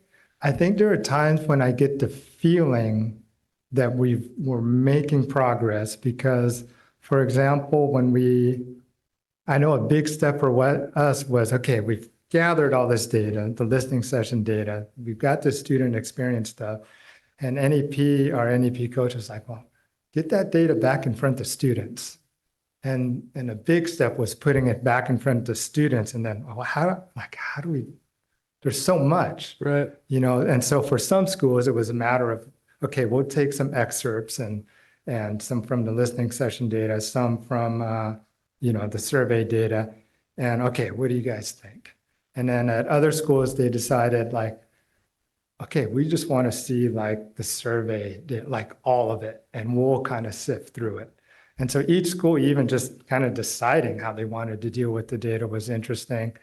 But when I say I get the feelings of making progress is when the students' eyes kind of light up and they've like never seen data like that. And I think it was almost like they're kind of like seeing behind like what's the inner workings of stuff, because obviously it's all anonymous data, but it's like, God, some of them it was so interesting for them to think like, that's what other students are thinking. Like for themselves, maybe they've had a pretty good experience in school, but to now be reading that there's a bunch of other students out there who aren't having this same experience as me, it was like, okay, that's why we're doing this. Because now you're building that empathy and you're building that, okay, now the questions start going off in their head, like, okay, well, how are we addressing this? And so that's why I know that feeling, when I got that feeling like, okay, we're on the right track here. Yeah. I also want to add, I think there's so many different things. There's not like one, oh, this is attained. I feel like we're never going to be there. Do you know what I mean? Like, it's why there's so many sort of cycles. You see all the cycles in what we're talking about. And it can be very easy for me. I think I can talk in the morning, look at something in the morning and think, oh my gosh, we're not making enough progress. And, this happened and this person said, well, I don't feel seen or heard at all, and then 2 hours later, I'm sitting with another group and I see, oh my gosh, there's so much progress happening over here. So I think it's really like, it will be an ongoing thing. We're not curing racism, we're not, and we're going to keep trying, you know what I mean? So it's kind of like, any number of prototypes or any number of data inquiries, we can focus on this and do some data inquiry, do some safe to fail things, and then get some more data and see some progress there. And it might be incremental and it might be big. And so that's a hard one to answer. Yeah. But yeah, I think one way the NEP had us think about it was like, first of all, as it had been said in other parts, was like, well, don't just jump straight to action because you don't even know what you're looking at. And, even something small, it's just like that metaphor of a little pebble in the pond, right? Things ripple out. And so just even with small things impacting one person or a small group of people and then feeling compelled to like, no, we want to go into the ethnic studies classes and teach them about microaggressions. And we, just providing the opportunity or container to do that. And what impact will that experience have on them? But then, how much more motivated are they going to be to go out and do more of this work beyond that presentation, beyond high school, whatever. Thank you all. And I'm glad you mentioned equity with ethnic studies because I think for a lot of districts, it begins and ends with ethnic studies. And what we're doing here is that we're not just changing systems, we're also changing the culture. So it's embedded as a big part of who we are as individuals in this district, and therefore the district has that culture. So I'm really grateful to all of you for the incredible work because you had to look in the mirror at your own biases in order to be able to do this work because that's what I had to do. It's amazing how far we've come in 8 years. I'm glad you had the timeline, Tony, because I distinctly remember being part of that equity network in Sacramento at CSBA and being with other school board members from other districts who were unwilling to do that work. But there were many others who were. And it was really hard to do. And to be able to then come back, and I still remember then trustee Salahuddin and I speaking at an all staff welcome back and seeing the faces of staff who were wondering what it is that we were talking about. There was a minority that understood, but a majority that didn't understand what we were talking about. And to see how far we've come to where it is really embedded to an essential part of who we are is incredible. Couple of questions. One, are we planning to do another student experience survey? I'd be interested to see what the results would be if we did survey the students today after 3 years of work. It's one question. Looking at the equity challenge cycle, slide 17, my challenge to you is how can we put this in a way that we can, in simplified, non-edu speak? I mean, we understand it up here for the most part, but if we're presenting this to parents, if we're presenting this to local organizations, how can we do it in such a way that they can see this circle and understand what it is that we're doing? And I think that would be really powerful because this, to me, explains exactly the focus of the work that we're doing. Not to mention, I think if the challenge I think I threw out to you at some point is we should make this a presentation at the next CSBA conference, and we should really apply to do that. And simplifying this will make it a lot easier for other LEAs if they look at this. And then lastly, I just think the fact that looking at Oceana specifically, the fact that the students are facilitating the PD is powerful. That's really pretty cool to hear. So I'm really excited about the work that we are doing, and I'm really proud of how far we've come to see, the change that we're seeing across the board. So thank you all. Thank you for this great presentation, for all the work you've been putting into this. We started on this journey in 2018. It was like, holy moly, we got a lot. It's in our hearts, and we've got a lot of work to do. And I felt like we didn't have buy-in from everyone in the district, which was hard.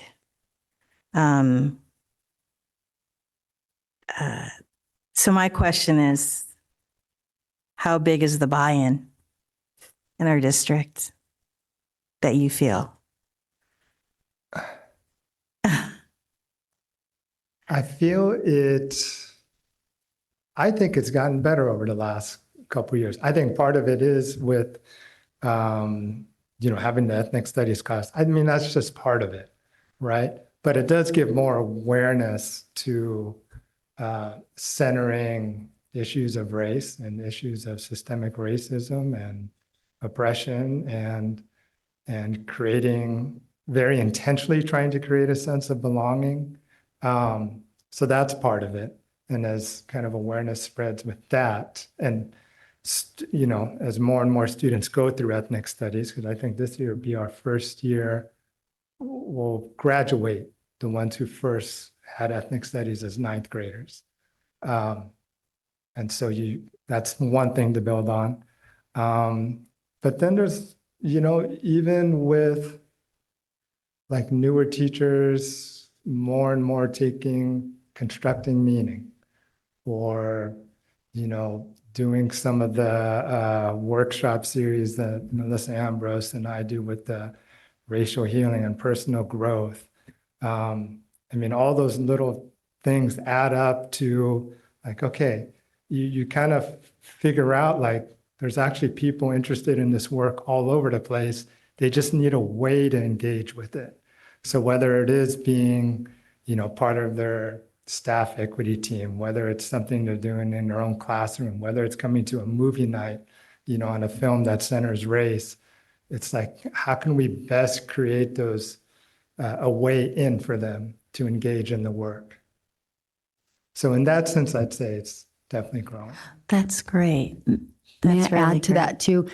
Part of it, I think that you touched on, Dan, with new teacher taking constructing meaning, this year we started requiring any new teacher to take grading for equity. So we're starting to put in some systems where anybody who's going to come and work here, we're upfront about that. If that's not your thing, you're not going to choose to work here. Right. So little by little. So I do have a sense that the buy-in is certainly much more than it was, back in 2018. And I think with people who already worked here, but also with new people coming to the district, knowing that this is who we are and being very intentional about when principals are interviewing teachers and classified staff, they're talking about it. We're talking about it. So you're choosing to be here because this is who we are. Right. So I think, having been on the board since 2014, I think that a big part of that is you, because this was like a primary thing for you. This was very important for you, and you did the work and you pushed for it. And we were so grateful we had someone who really believed in it as much as we did. And then you found these teams who believed in it as well. And I like to say it's become our identity now.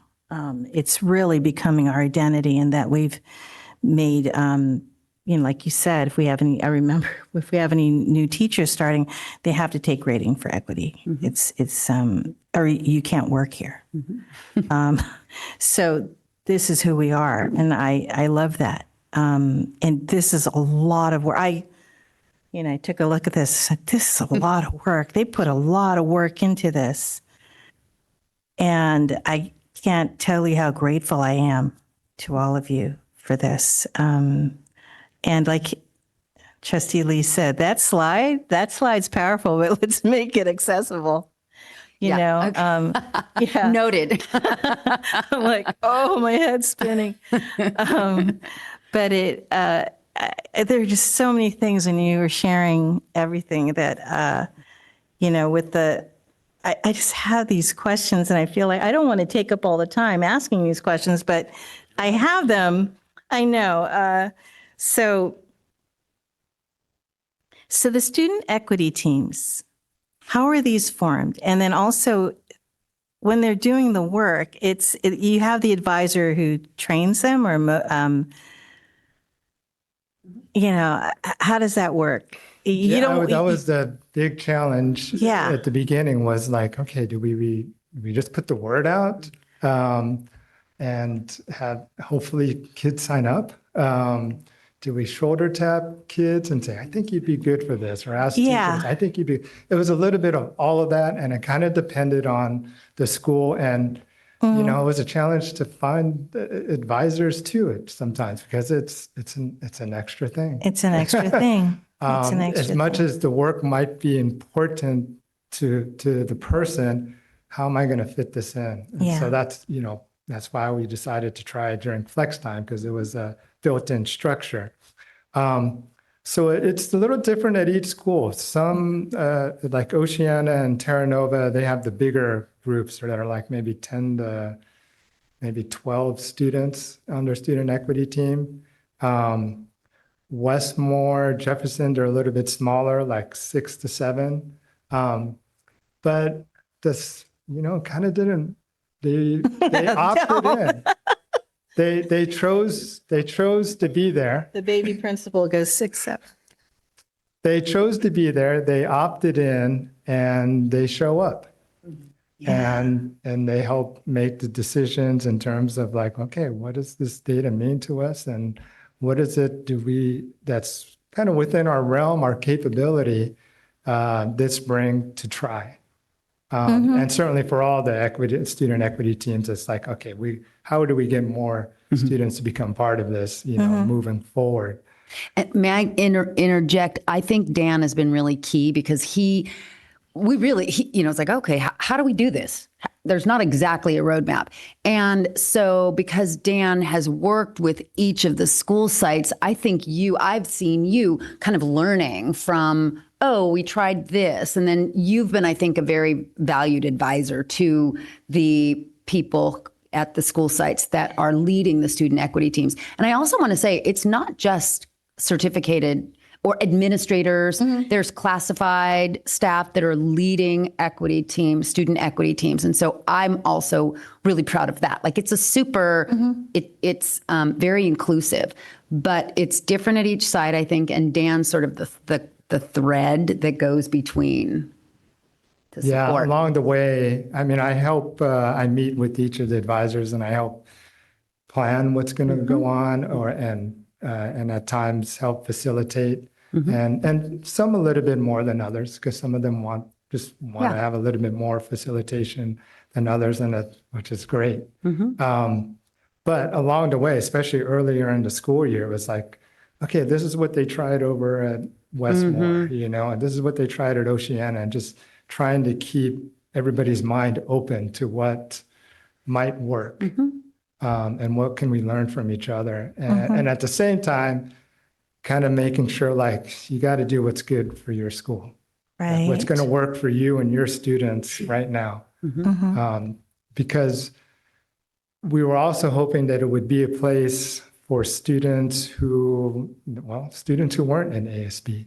Great. Students who weren't, in these other leadership positions. In some cases they are, but in other cases they're not. And so they weren't always necessarily used to having that sort of responsibility of, okay, we're going to put this data in front of you. What do you think what's it mean, or what are you seeing? And then what would you like to try and to make some sort of change here at the school?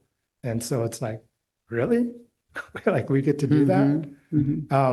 And so even at first it was like, if you're not used to being listened to, then it's hard to just trust the process early on.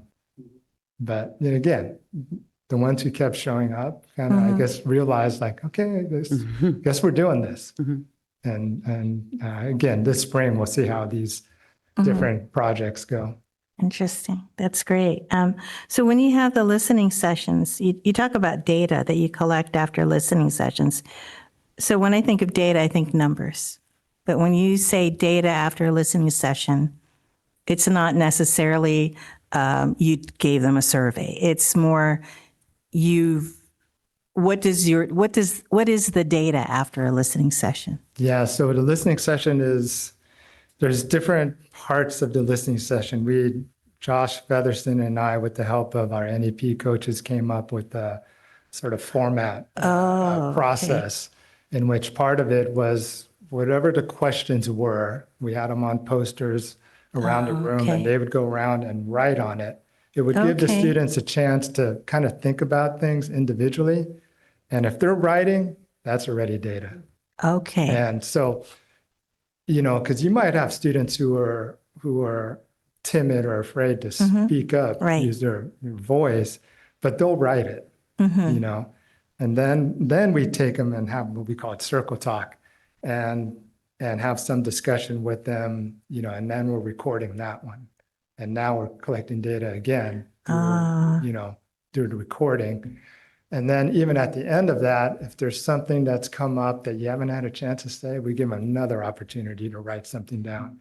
So there's all these different ways we can collect the data, whether they've just written it, whether they've spoken it, or done all of that. That's great. The data's information. Information. Okay.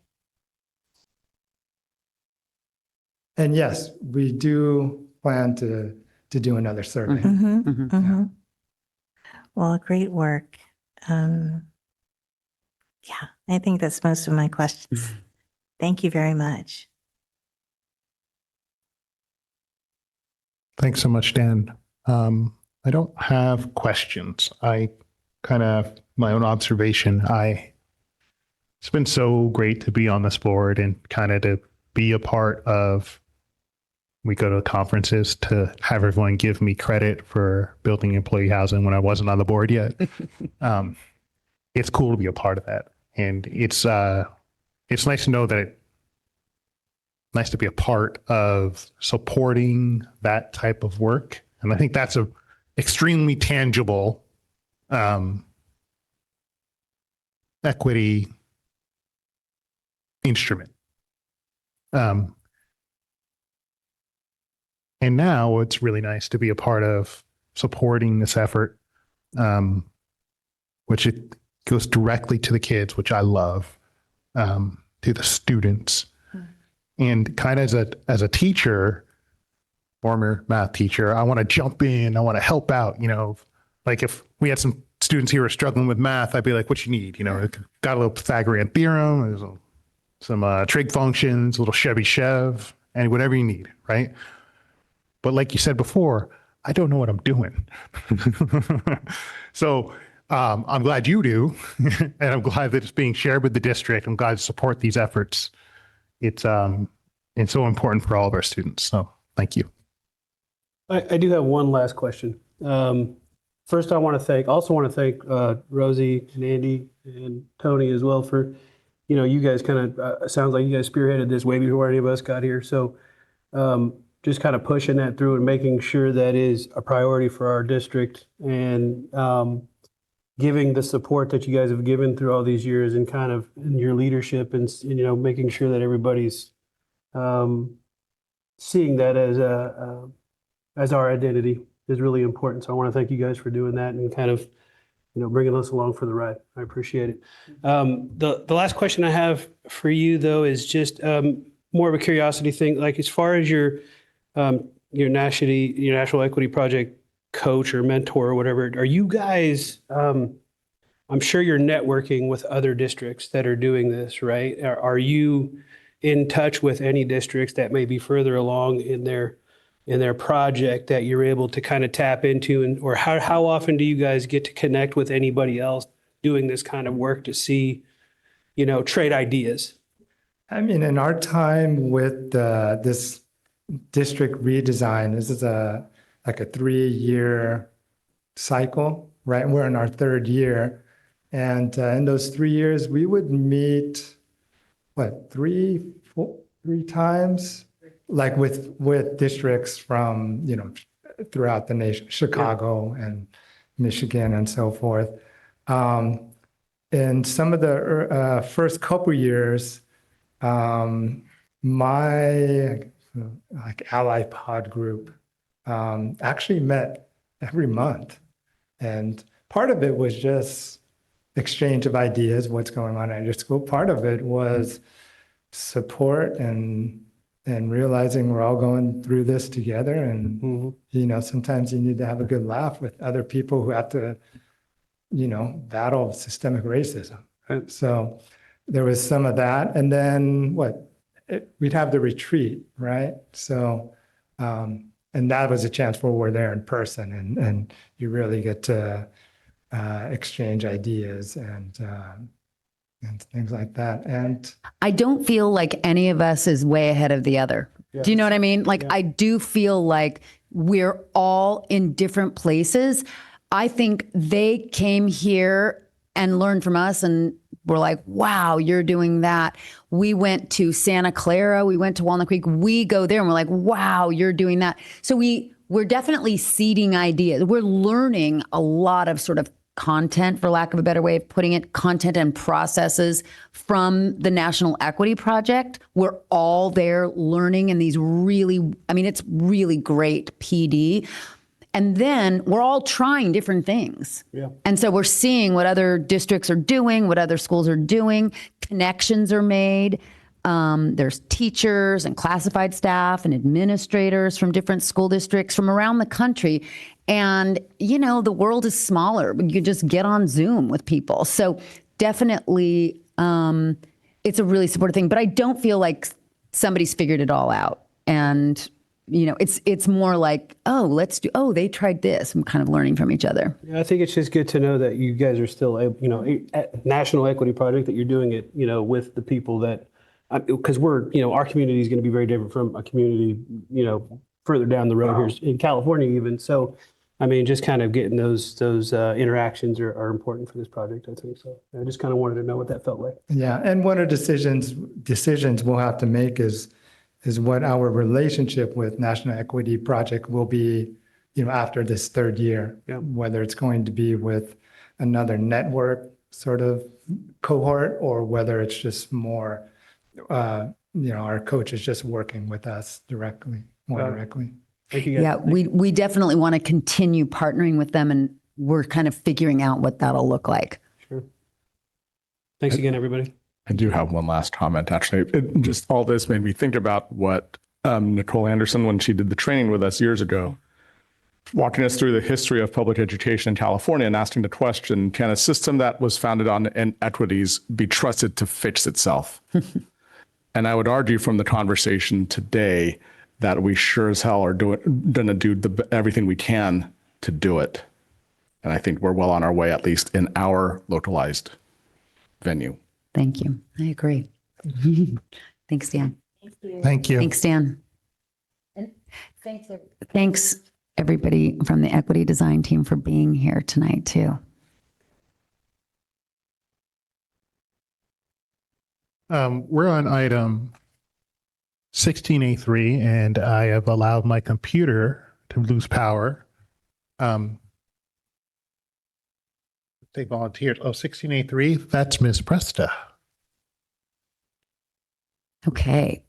So we've got several board policy updates. They are all different, and they are all updated per CSBA's recommendations because of law change. So we can start with, I guess, board policy update BP 2120, superintendent recruitment and selection. So this policy is updated to reference CSBA's California Consultants and Leadership Search Services, which provides guidance to districts recruiting and selecting a superintendent. Additionally, policy updated to remove from the list related to the governing board search and selection process items which are rarely carried out by the board, and to add duties that a professional advisor may facilitate. In addition, the policy is updated to clarify material related to discussing, negotiating, and voting on the superintendent's contract. Policy also updated to reflect new law, SB 521, 2025, which prohibits the employment of a person as superintendent if within the past 5 years the candidate was convicted of any felony involving accepting or giving or offering to give or any bribe, conflict of interest, embezzlement of public money, extortion or theft of public money, perjury, conspiracy to commit any of those crimes arising directly out of their official duties. So updated to reflect new law and best practices. Any questions or, okay. Shall we go to board policy 3515, sex offender notification? This policy is updated to clarify that a district employee to whom sex offender information is disclosed by a law enforcement entity may only disclose the information when authorized by the law enforcement entity and in the manner authorized. Additionally, policy updated to include the purposes for which a registered sex offender's electronic mail address or username used for instant messaging or social networking or other internet identifier may be used by the district police, security department, or released to another law enforcement entity. So this was just recommended for update by CSBA. Okay, any questions? Okay. Board bylaw 9005, governance standards. This bylaw is updated to expand material related to CSBA's professional governance standards, including governing board expectations, as well as responsibilities for the board as a whole and individual board members. Any questions? Okay. And the final one is board bylaw 9270, conflict of interest. The bylaw is updated to add that governing boards are mandated to adopt a conflict of interest code and to adopt policies regarding incompatible offices and activities. Additionally, bylaw updated to denote district official as the general term for a position to which the district's conflict of interest code applies, and to reflect new law, SB 1181, 2024, and new law, SB 1243, 2024, which increased the threshold to $500 for certain disclosure requirements and restrictions on accepting, soliciting, or directing campaign contributions. In addition, bylaw updated to permit any district official who in good faith believes that they may be subject to the requirements of the bylaw and has questions, is unclear, or is unsure regarding the application of the requirements of the bylaw, to seek advice from the district's legal counsel with the permission of the superintendent, board president, or majority of the board. Bylaw also updated to include ethics training required by board members who are in office as of January 1st, 2025, with the completion by January 1st, 2026, and every 2 years thereafter. Bylaws also reorganized for coherence, clarity, and consistent style. Any questions? Okay, thank you. Item 16B is student services. I see some board policies. Yes, you do. Ms. Basolino? Policy 5131, conduct. This policy is updated to reflect new law, which requires governing board by July 1st, 2026 to develop, adopt, and update every 5 years a policy to limit or prohibit student use of smartphones while at school site or under supervision and control of district employees. Additionally, this policy is updated to expand the list of prohibited student conduct to include conduct that is prohibited by law related to suspension and expulsion. First read. Any questions? Thank you. Okay.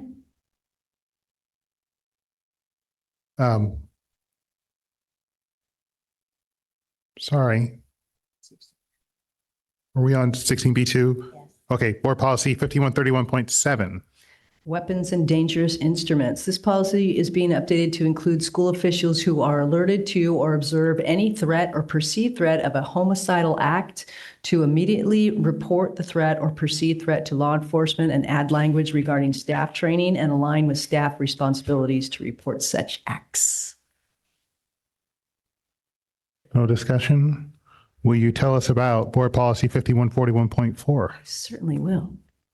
This policy is being updated to align with current laws around annual staff trainings and information to be printed on the back of student ID cards.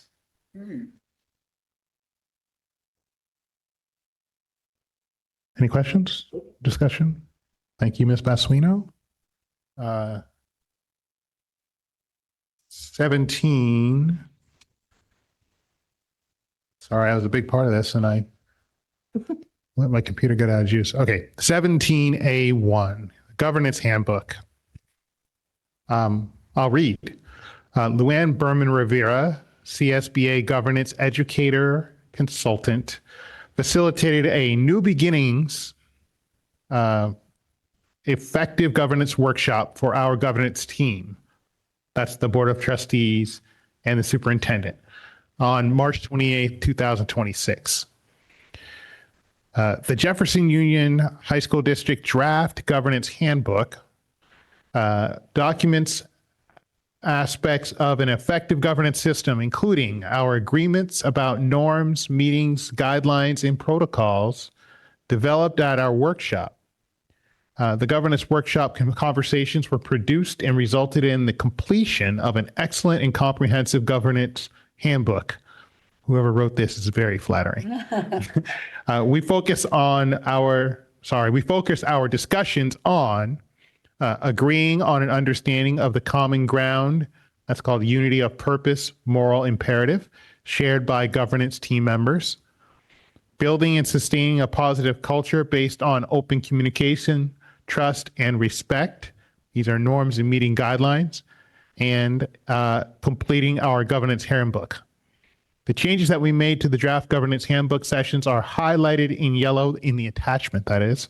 The governance handbook is on our agenda for review and approval. It is recommended that the board review and approve the attached governance handbook. Any discussion? Yeah, actually, when reading through the changes that we made, noticed that I wanted to see if we could amend it real quick. Just a wording on a line on page, it's page 10, it's line 2. Anyone can call for a recess if she or he feels the need for a break. I wanted to add in a they, them line in there for that. And then I think I'm good with it. Can we do that on the fly? We can. He can just move. It's on page 10. It's at line 2. Oh. It's highlighted. I think that when hopefully somebody makes a motion to approve, they can say with that amendment, and I can just update that document to say they, them rather than him, he, her. Mhm. Yeah. Good catch. Good call. Is that Just real quick, also, nothing to change in the handbook, but when we do have the meeting guidelines in here, and I wonder if it might be useful to have that printed out and maybe on display here in the boardroom. Oh, that's a good idea. Just so that's a reminder for both us and for the general public. Yeah. Yeah. What our meeting guidelines I are. like that. Yeah, you can do that. Hey, I'm really sorry. I started looking for it and I can't see it just because I can't find it. So the page is number 10 at the bottom? Page 10 on the top of page 10. I don't know. It's not showing on this page 10. It's one of the highlighted yellow spots. In our meeting, we said that anybody can call for a recess if he or she needs it during the meeting. And it's just changing that to it's showing up on a different page. Yeah. If they need it. Okay. So yeah, anyone can call for a recess if he or she feels the need. So if they feel the need for a break. Okay, that's good. Okay. Okay. Anyone else? I just want to thank the board, really thank them for being present for each other during that whole meeting. I learned a lot about you and about what we're trying to do here. Having said that, I will entertain a motion to approve the governance handbook with the change that Trustee Gallegos specified earlier on page 9. So moved. Second. All in favor? Aye. Aye. 18 is a consideration of future agenda items, and 19 will entertain a motion to adjourn. So moved. Second. All those in favor? Aye. We're adjourned at 9:19. That was